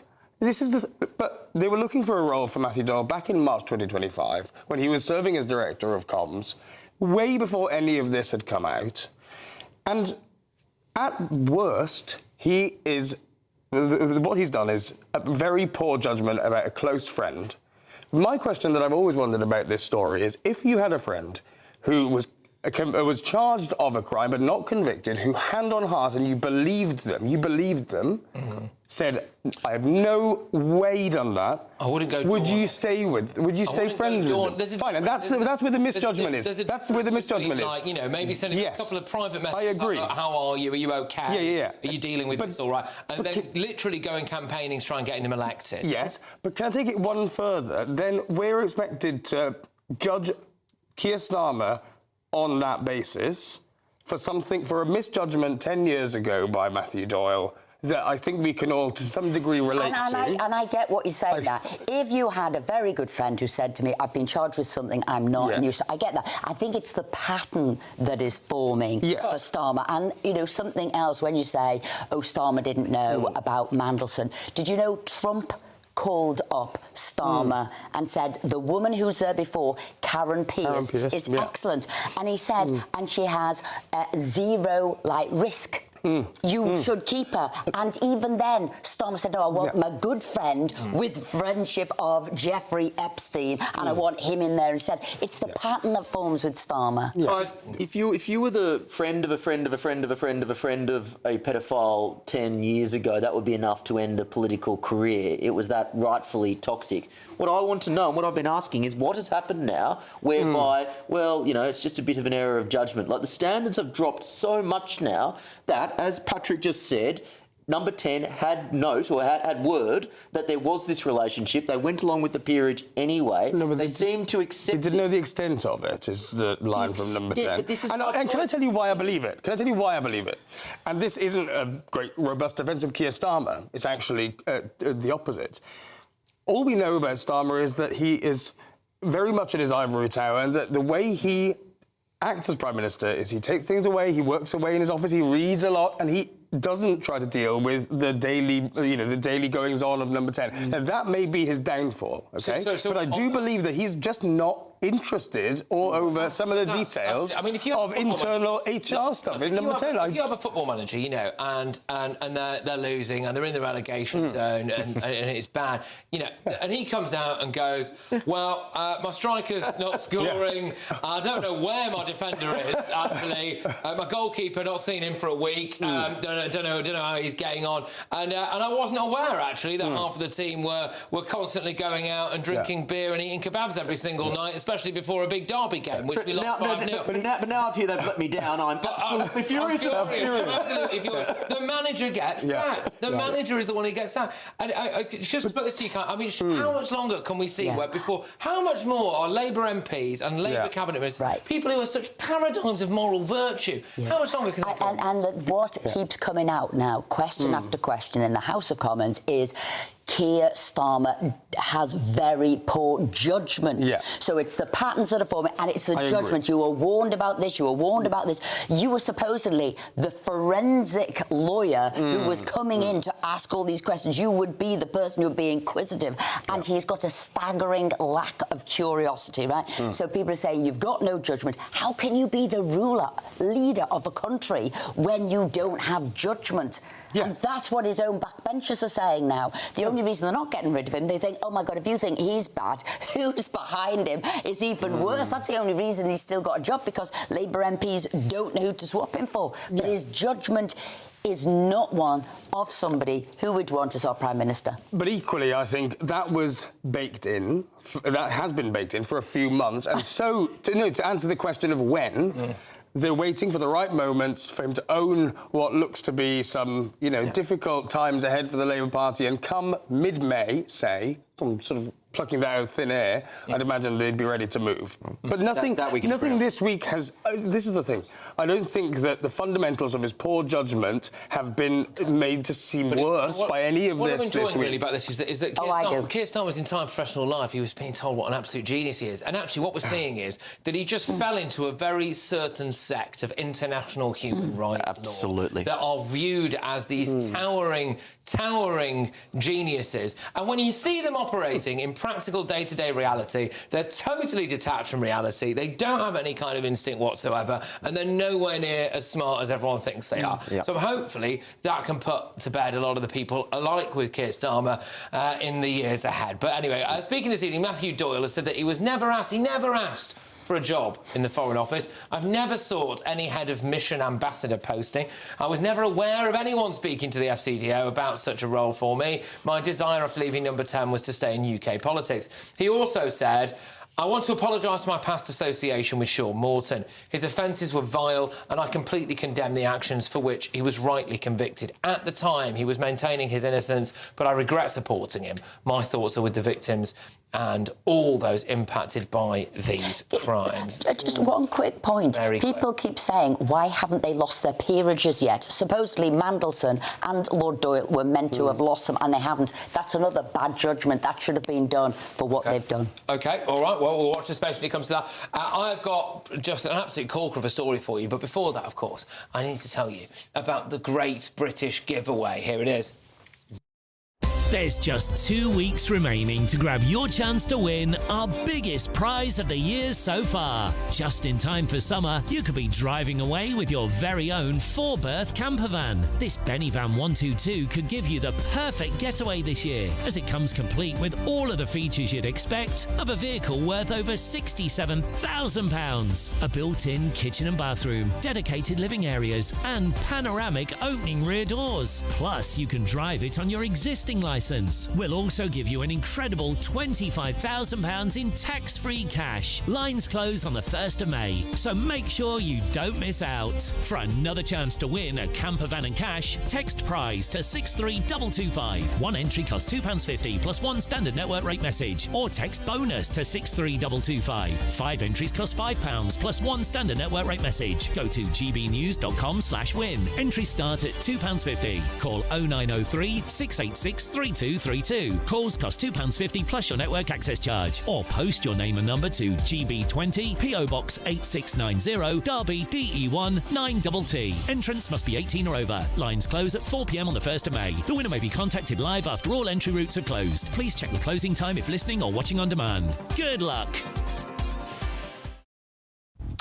Well, coming up, all of tomorrow's newspaper front pages and the breaking news on The Sun. Just say yes, Prime Minister. OK, it's another grim set of front pages for Starmer. Just how much longer will it go on? Plus, we'll go live to Washington. The Late Show Live host, Bev Turner, for more on the breaking news. President Trump has just extended the ceasefire with Iran. But before that, a jihadi who wanted to blow us up has been granted the right to stay in Britain on human rights grounds. The details of this are absolutely mind-boggling. That's next.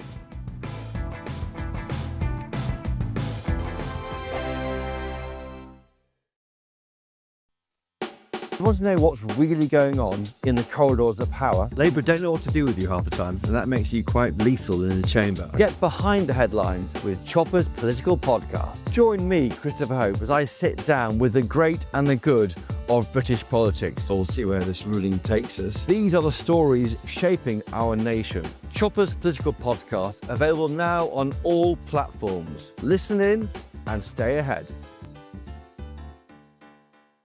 Dubes & Co. Weekdays from 6 p.m. I was thinking about this all day today. I think the problem is NIMBYism. Now, normally I say that when we're talking about housing, so it's people who say, oh yeah, obviously people need to live in houses, but I don't want them in my community. Yeah. And here the issue is, yes, I do think it is quite disruptive for a community if a group of travellers come and set up an unauthorised site. But the important context is there aren't any authorised sites for them to use. So if we had a system whereby the central government says, we're going to invest in all of these authorised sites around the country, then if you've got people who are going, and parking on someone else's land and making a mess, sure, clamp down on them. But until they've got somewhere else to go, what's the point? Because you're clamping down on them there, and they drive down the road and go on someone else's bit of land. So the problem is only solved if you give people a permanent place to camp up, or if they want to keep moving, you have a few of them. There's a traveller site down the road from me in Hackney, and it's fine, but that's because it's authorised. You see, I was surprised to read. I would have thought the numbers of travellers would have been going down. I think of it as being, and again, this is terribly uninformed of me and it's sort of a stereotype, but I thought they were of a different time. But it turns out that in the last 10 years, travellers in this country have gone up by 25%. Now, one of the issues is, I know the point about NIMBYism, but I also think that a lot of people feel like things are just not fair, that people are bunking the tube trains, people are like fly tipping everywhere, they should have some sense of pride in Britain, that people come along, they don't pay anything, no rent, look, millions are on benefits, now you have to earn 75 grand each to just get the same amount as if you got 3 kids on benefits in Britain, 5 million at least. And I don't want citizens to be pitted against each other. If we had more of a sense of who we were and believing in a nation and our civic pride and our communities and a sense of networks, I don't think these things would take such a big impact on us. GB News, the People's Channel.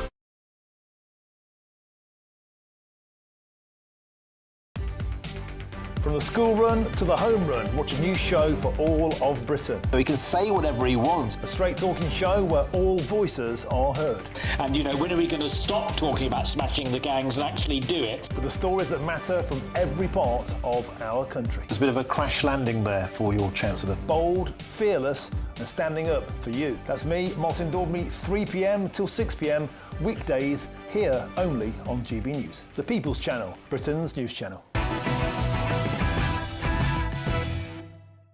Welcome back. All of tomorrow's newspaper front pages coming up shortly, and apparently they are now doing what we were doing just then, which is asking when are the Cabinet going to stick the knife into Starmer? What is it going to take? But first, another horrifying decision from our immigration disaster zone.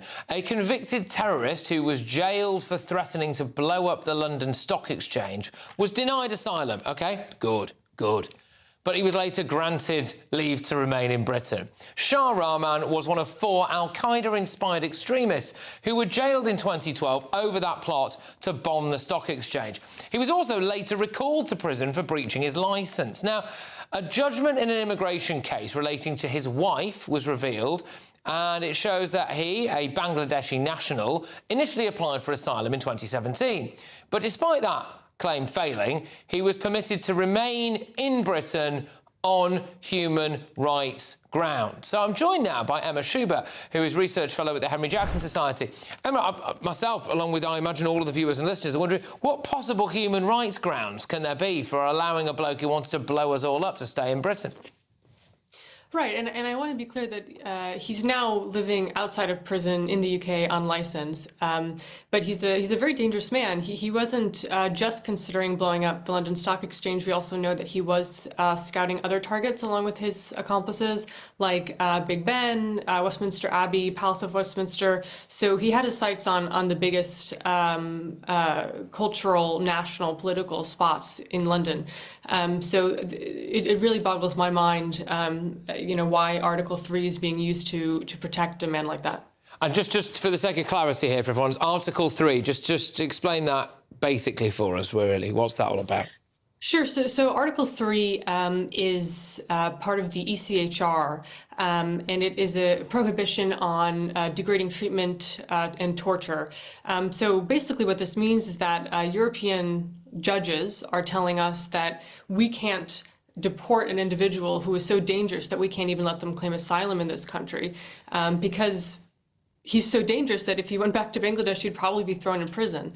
So it's completely ridiculous. There you go. We've peaked. I think we've peaked. I think this is it, really, isn't it? And again, Emma, we are dealing with someone here who was so desperate to leave his own country, but wanted to come and live in our country and enjoy all of the trappings or that we have to offer here, but still want to blow us up. Yeah, I mean, I think it makes this country look a little bit like a joke. I mean, we kind of seem to indulge al-Qaeda terrorists to the detriment of our own safety. I mean, again, he did serve some prison time, but he is living in the UK still on license, but the fact remains that he was plotting to blow up multiple sites in London. So I'm not quite sure why we're indulging him. It just begs the question, who on earth can we actually deport here and who will be allowed to stay? So even if you're rejected from asylum, even if you want to blow us up and do whatever else you want to do as well, there is actually still a legal avenue through which you can stay in this country. And that, I think, is particularly mind-boggling. Yeah, this isn't the first time this has happened. The UK has this formal restricted leave to remain policy precisely for this kind of case where a foreign national is excluded from refugee protection due to things like terrorism or a serious crime, but they can't be deported because of the ECHR Article 3. Actually, there is a system. This granted restricted leave to remain system was put in place precisely for this kind of individual. Absolutely bonkers. They said that why should, I mean, it's the definition of suicidal empathy, actually, this, is that someone who wishes death to innocent civilians, death to the West, death to anyone who doesn't subscribe to his particular radical doctrine of Islam.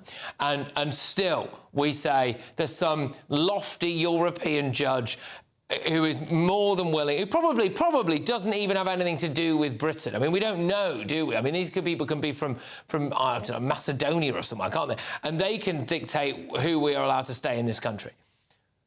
Yeah, and also I think it's worth mentioning that it's a political choice to subject ourselves to these rules. It does not have to be this way. So it's really a question of political will. Why are politicians forcing Brits to live with an al-Qaeda terrorist? Yeah, this is it. Yet another unnecessary risk. Emma, thank you very, very much. Emma Schubert there is a research fellow at the Henry Jackson Society. So a spokesperson for the Home Office has said, while we do not routinely comment on individual cases, work continues with international partners to reform the application and interpretation of the ECHR to prevent its misuse and remove vile criminals and those with no legitimate right to be here. Nearly 60,000 illegal migrants and foreign criminals have been returned or deported from the UK since since the 2024 election, and up to the end of January 2026, up nearly a third on the 19 months prior. Right, well, there you go. Coming up, I will have all of tomorrow's newspaper front pages.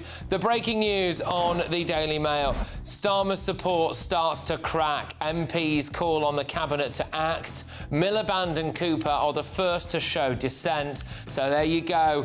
What will tomorrow have in store? Plus, we're going to go live to Washington because there's more breaking news for you. President Trump has just extended the ceasefire with Iran. All that and more. I forecast a perfect holiday in the sun. Weather looking good then? For sure, and no worries about our travel insurance. All Clear Travel Insurance sponsors GB News Travel Destinations Forecast. Looking ahead across the southern parts of Europe through tomorrow, and for many it is going to be fine with a decent amount of sunshine, particularly across Spain and Portugal. There's some rain not too far away from Madeira and a few showers pushing towards the Canary Islands, but there should be some sunny breaks here as well. Further east across the Mediterranean, a mixed pattern here. Showery bursts of rain affecting some parts of Italy and across Greece. Here they could be a bit heavy, but there's drier, sunnier weather for many through the end of the week. Bye-bye. All Clear Travel Insurance sponsors GB News Travel Destinations Forecast.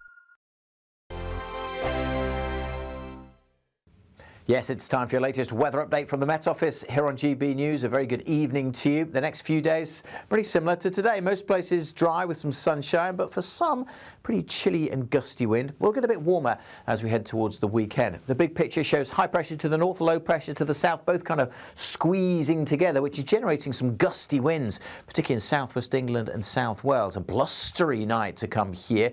A brisk wind also along the east coast, bringing a chill through the day today, and that'll still be there tomorrow. But that breeze actually helping to stop temperatures falling too far tonight. Could see some pockets of frost in western Scotland with some clearer skies. In northeastern Scotland, the low cloud mist is spreading back in through the night. So perhaps a grey start here. Still pretty blustery and gusty across the south. The winds, though, fairly light further north. That cloud might just be thick enough for the odd little bit of drizzle here and there, but should be a gloriously sunny, if slightly chilly start in western Scotland. Sunny start too for Northern Ireland and for most of England and Wales, but it is going to be fresh. Temperatures only in single figures. When you add that wind on, particularly on that North Sea coast, it's going to feel chilly in the morning. Feeling cold in the gusty winds in the southwest of England and South Wales, which last all day. Blustery conditions here, clouding over a little bit in the far southwest. Small chance of even seeing a shower, particularly in the Isles of Scilly. But most places just dry and sunny.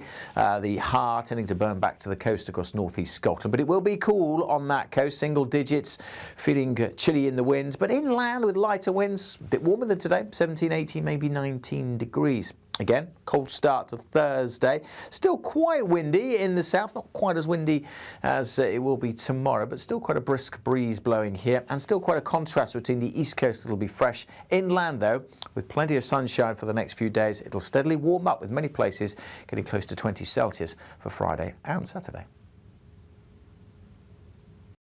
Westminster's full of talk, but out here, it's the real world. Am I allowed to talk now? No, that's it. This is where it matters, real people and real lives. That's what politics is all about. The fact is Trump made a good start. No. Straight answers, no spin, and just a couple of pints. How many fingers have I got up? About 10. So join me for Lee Anderson's Real World every Friday at 7 p.m. only on GB News. The People's Channel, Britain's news channel.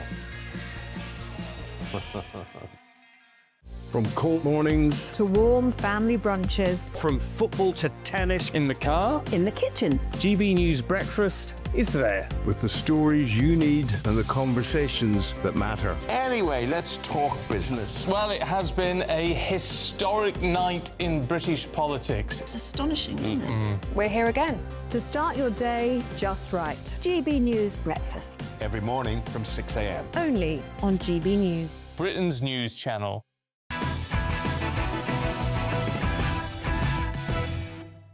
Welcome back. Let's get the first look at tomorrow's newspaper front pages. The Independent. Number 10, secretly sought ambassador role for disgraced Starmer ally. Yep, there you go. We've spoken about that. The I paper, wounded Starmer given public dressing down by his cabinet. The Sun, just say yes, Prime Minister. This is, again, just the idea that actually number 10 was ramping up the pressure to get what they wanted. The Guardian, Ollie Robbins accuses number 10 of applying huge pressure over Mandelson's job. And the Daily Mail, Starmer's support starts to crack. And this is the idea that now you're starting to see the first whiffs of rebellion from the Labour cabinet. I mean, come on, how much longer is it really before one of them has to go? I mean, David Lammy's very quiet. I mean, they've just revealed today that they've gone over David Lammy's head to try and get something through. I mean, how much does this guy really want to cling on to? Everything goes over David Lammy's head, in fairness. That's true, actually. Yeah, that is true. But anyway, yeah, we made the gag earlier on, didn't we? I don't know how they managed to get anything past him. But anyway, but look, just before we get stuck into this potential Labour cabinet rebellion, let's go live now to Washington with the host of the Late Show Live, Bev Turner. Because Bev, that other breaking news is that President Trump has extended the ceasefire with Iran, hasn't he? He has indeed, Patrick. It's been a very tense day here in Washington in relation to this, actually. President Trump has just been talking in the White House this afternoon. He was giving an award to a college basketball team. And normally when he gets on the stage, he will make reference to politics, whatever the issue of the day. He didn't say anything about Iran today, which very much gives the impression that these talks are reaching a sort of crunch point. Now, we expected JD Vance to be on a plane today to go over to Islamabad with the Pakistanis who are in charge of the negotiations and with the contingent from Iran and come up with a solution. He hasn't got on that plane today. Now, let me just show you a little clip from Late Show Live last week, because Jason Miller, confidant of the White House, was on with me and he said what that might mean. Have a quick look at this. With the Vice President having gone last weekend and having spent the time when they do 21 hours, which sounds just absolutely brutal. It does.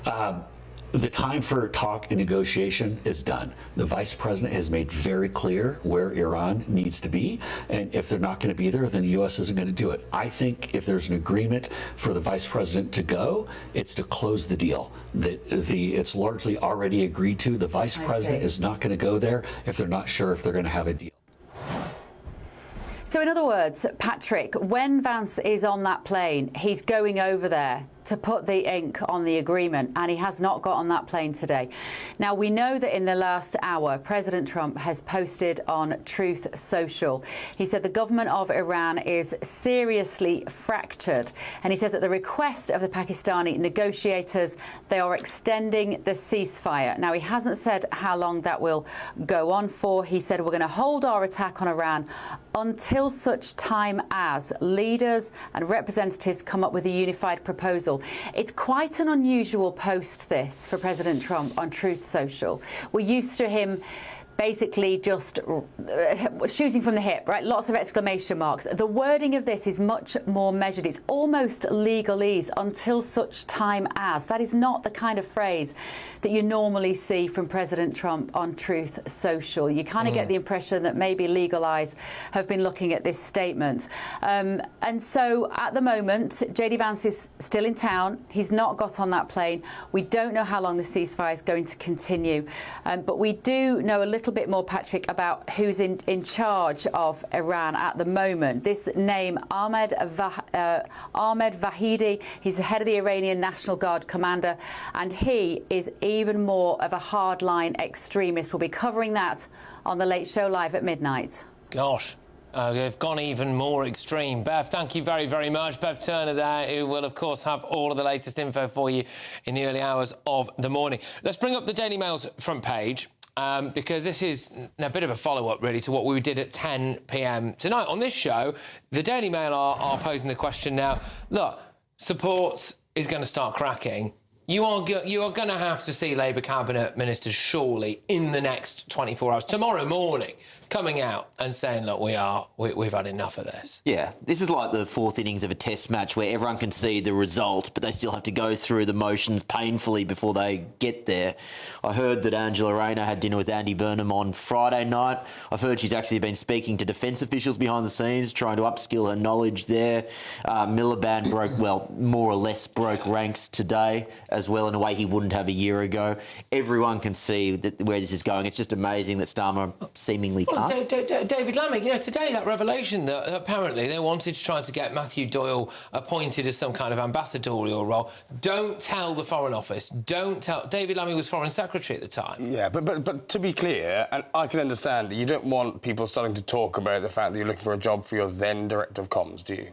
It's not a don't tell them because I don't trust them, or don't tell... I mean, it's trying to keep a close circle. That was the excuse given by Ollie Robbins, wasn't it? But you don't think David Lammy will feel miffed? I mean, Yvette Cooper's miffed on his behalf. Yeah, I'd imagine they're very frustrated at how long this story has gone on for. I'm not blaming the press, by the way. I'm saying they're frustrated at just the series of errors that are coming out and the drip feed that is impacting what they want to be a good few weeks coming out with some of the successes of the government, and you might not agree, but they believe, and I believe, there have been some successes. That's what they want to talk about. And they see this as a massive, massive distraction from the issues of the day that we talk about, don't we? OK, I'm loving your loyalty, but can I tell you, David Lammy will be apoplectic that the Prime Minister said to his sort of Perm Secretary, exclude him from the discussion. So he's quite grand, isn't and so he? We've sort of got... Now, I've always thought the Labour MPs have been very weak and feeble, and they should have got rid of Starmer a long time ago. Wes Streeting bottled out, various people bottled out. Obviously, then Angela Rayner couldn't go for the job because she's got all her HMRC sort of problems, and it's taken the civil servant to trigger what will be a reaction here. But it's been very slow in coming, and they're still not doing it. Now, if there was a Conservative Party, we'd say, this man isn't fit to be our leader. And I'm looking at this, and I'm thinking dying days of Boris Johnson. And you know what? We all stood up, we got him removed, and ministers were resigning. This lot are so weak and feeble, they're not doing it. They're all thinking, I don't want the job now. And others are saying to me, gosh, he's awful, we don't know who to go for. And it is a high bar. 80 Labour MPs come out publicly to say we want this person, but they don't want any of them. Well, there's a great irony in that they're weak and feeble in that they won't push back against a bad leader and get rid of him, but they were very strong in pushing back against the odd bit of good policy that this government came out with, like, for example, cutting welfare spending. So they're very selective in where they choose equally, to that's pick another the battles. reason why they're saying we don't need to get rid of Starmer, because he keeps buckling to what we want. All right. Well, coming up, find out what happens next, because it looks as though the shadow Home Sec has got hold of my weekend plans.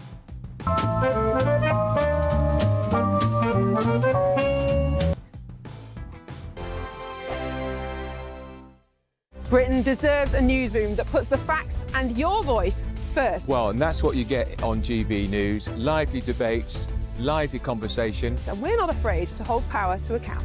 And each other. So join me, Andrew Pierce. And me, Miriam Cates, for Britain's Newsroom, weekdays from 9:30 on GB News. GB News Breakfast, every day from 6 a.m. Have to be expensive. It's your choice if they're expensive. I mean, I'm a wedding planner, so I'm going to sell the dream as best I can. But I can't get my head around this whole concept of asking guests to pay. And I thought about it overnight. And there are a few things I'd like to throw into the debate here. First of all, I think that the message on the invitation that this couple did was RSVP, either bring a gift and you don't pay, or don't bring a gift and you do pay, or basically don't come at all. And it's not sort of like saying we'd like to share our special day with those people that matter the most to us. It's a rather different message. I think they're quite commercial, to be quite honest with you, but it's wrong. But what I do think, and I'd like to ask you what you think on this, is it any different to celebrity couples getting a magazine to pay for their wedding and then using the guests for that magazine to get the coverage? And I'm throwing that in there because I'm not sure that it is any different. No, I don't think it's any different, to be fair. You have a wedding that you can afford and otherwise don't. And everything is so expensive now. The petrol to get to the wedding is ridiculous. If you really sort of unwind it down to every single thing, everything is expensive. And people have a pay bar, people have an account bar. There are so many options out there. But I have one thing that I've said in my business, and I've been planning weddings at TLC since 1986. And I've always said it's never how much you spend, but it's how you spend it. GB News, the People's Channel. As soon as it hits 11 and the headlines come in, the Late Edition brings you the breaking news from all the front pages. because the news is going to happen. So get a head start today. Patrick Christys tonight, Late Edition. Alex Armstrong tonight, Late Edition. From 11 o'clock every night. Only on GB News, the People's Channel, Britain's news channel. Breaking news, live updates, stories that matter. From the heart of the GB newsroom to every corner of Britain, with our team of dedicated journalists across the UK. GB News bulletins are there to deliver the latest news that matters to you. Bulletins on GB News, the People's Channel, Britain's news channel.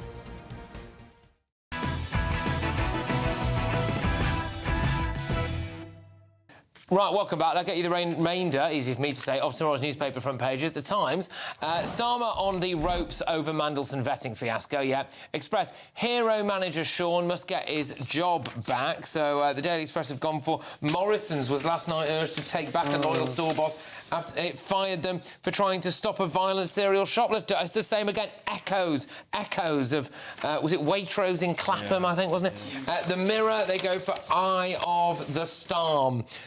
Chief says constant pressure. Yeah, I mean, actually, it's interesting because if he's lost the Mirror, which has just been like Pravda for this Labour government, really, putting out the relentless party line there, then really he is in trouble. The Daily Telegraph, Labour MPs vent fury at toxic number 10, cabinet backlash now. So we're going to be seeing this. Look, we're going to be seeing this tomorrow, aren't we, with various different MPs, etc., etc. Now. Thousands of youngsters gathered in London's Hyde Park yesterday to honour 420, which is a drugs rally in celebration of World Cannabis Day. But Shadow Home Secretary Chris Philp decided to take matters into his own hands. Thousands and thousands of people were openly smoking cannabis. I've spoken to some of them. Yeah. And pretty much everyone we spoke to today admitted they were not using it for medicinal purposes. They did not have a doctor's prescription, and that means it's illegal. But the police stood around doing nothing, including when somebody waved around a massive bag of cannabis that was clearly intended to supply. The police did not arrest the people smoking cannabis. They did not enforce the law. Yeah, I mean, it is a bit mad that they just didn't enforce the law. Like that's just like, OK, so if you would have thought it's a really good way to catch people, isn't it? You've got an event here where it's like, what are we going to do? We're just going to openly smoke drugs in a park. Right, should we come with the big net? Right, and just, whoops, there you go, into custody. Carl, you can take this one. That seems like your type of crowd. Does it? I'm not that kind of chilled, relaxed kind of guy. I'm not a weed guy. I wouldn't have been there. I don't know. Is that a good use of resources? Look, is it the kind of thing we need to be locking people up for? I mean, but I think it's this slow decline into not sort of pursuing criminals and police, capturing criminals. And we've seen that, whether we see that on the shoplifting, whether we see that people now stealing petrol from petrol stations, it's because they think they're not going to get caught. There is no consequences. Nobody really cares. So they're taking the mickey out of the... At 9:45, we did a story about a bloke who wrote a blog post and 12 police officers kicked his door in. And that's exactly where what I just said falls down, right?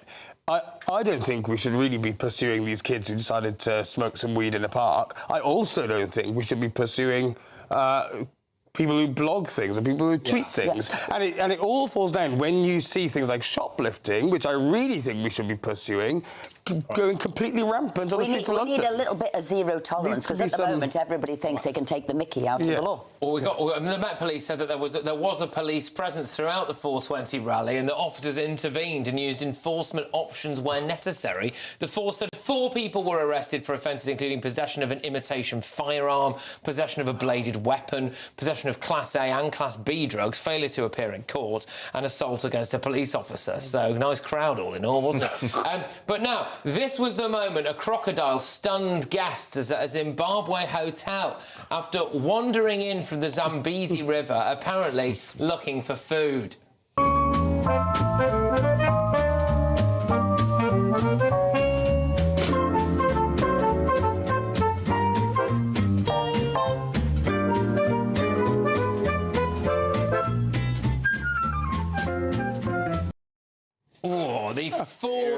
metre-long reptile roamed through the restaurant, even attempting to reach the kitchen when it found the buffet closed. Staff kept guests safe as wildlife rangers captured it and returned it to the river. No injuries were reported. That is something out of a horror film. But Keir Starmer wasn't aware of what he had done at the time, to be clear. Absolutely. The crocodile, 100%. No, he had no knowledge of it. He's actually going to be an ambassador now. Yeah. Crocodile. Anyway, right, don't go anywhere because you've got loads of front pages. There's talk of a big Labour rebellion brewing. Will it happen tomorrow? And also, there's another employee who tried to stop a shoplifter and lost their job. What's going on?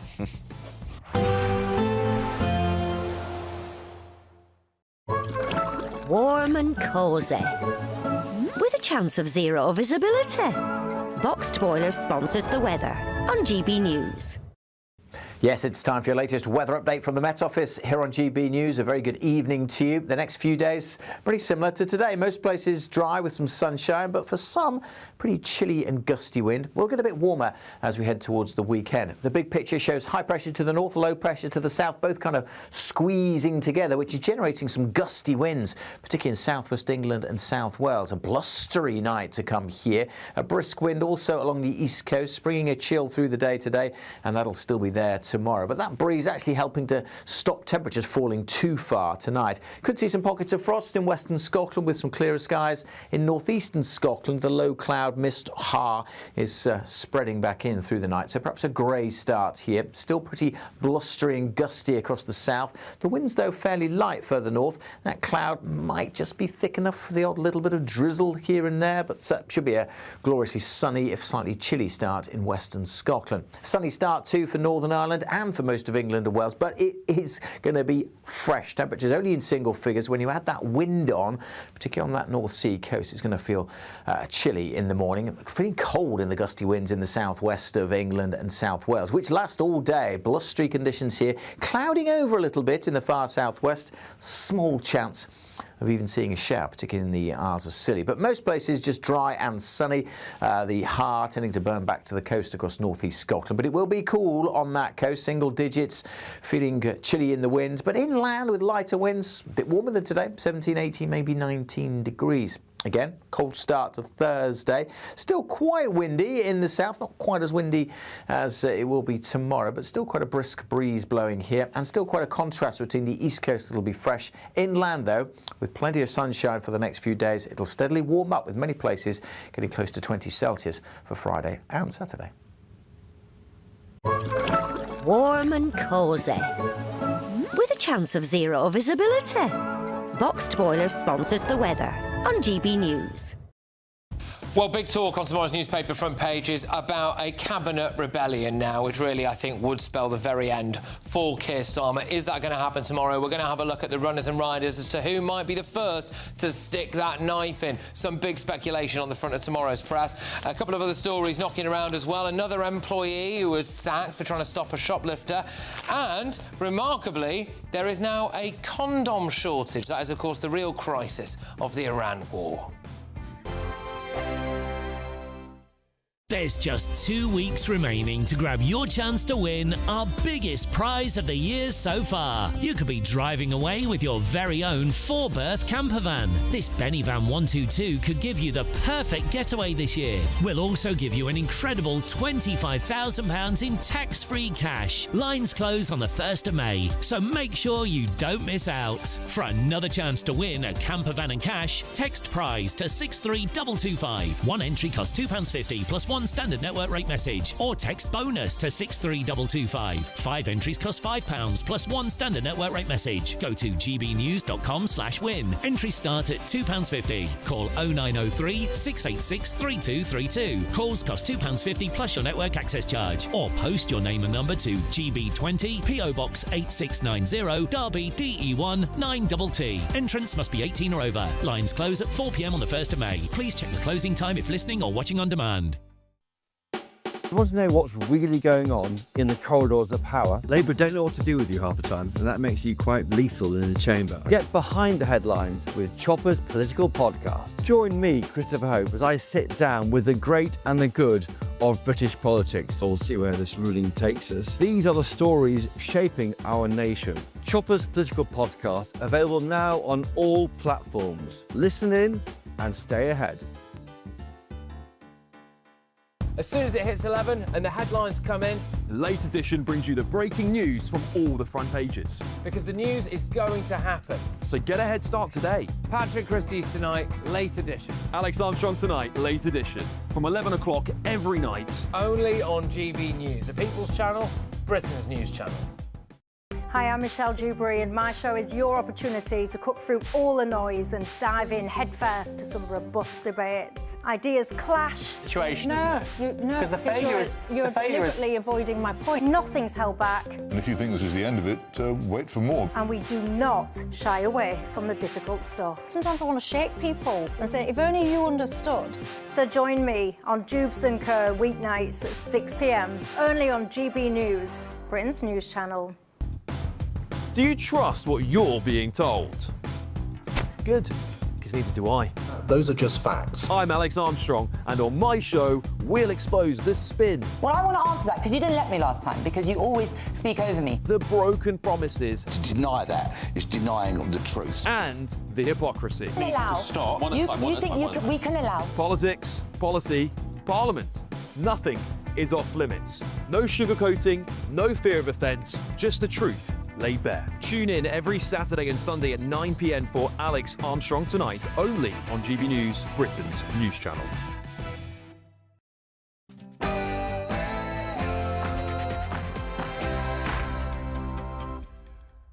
Welcome along to Late Edition. Get a load of tomorrow's newspaper front pages. I know many members across the House will find these facts to be incredible. Oh my gosh. Well, the PM continues to be a laughingstock. Starmer's support starts to crack, and it looks as though the runners and riders in the Labour cabinet as to who is going to be the first person to pull the metaphorical trigger on Keir Starmer's premiership. Plus, my office, the Foreign Secretary's office, were under constant pressure. The handover briefing I was getting as I arrived at post was what I felt was a generally dismissive attitude to his vetting clearance. some strong words there from the former top civil servant as The Guardian leads on Robbins accuses Number 10 of applying huge pressure over the Mandelson job, which really kind of goes somewhere to blowing out what Keir Starmer said in Parliament yesterday. Also, the first duty, Mr. Speaker, of any Prime Minister is to keep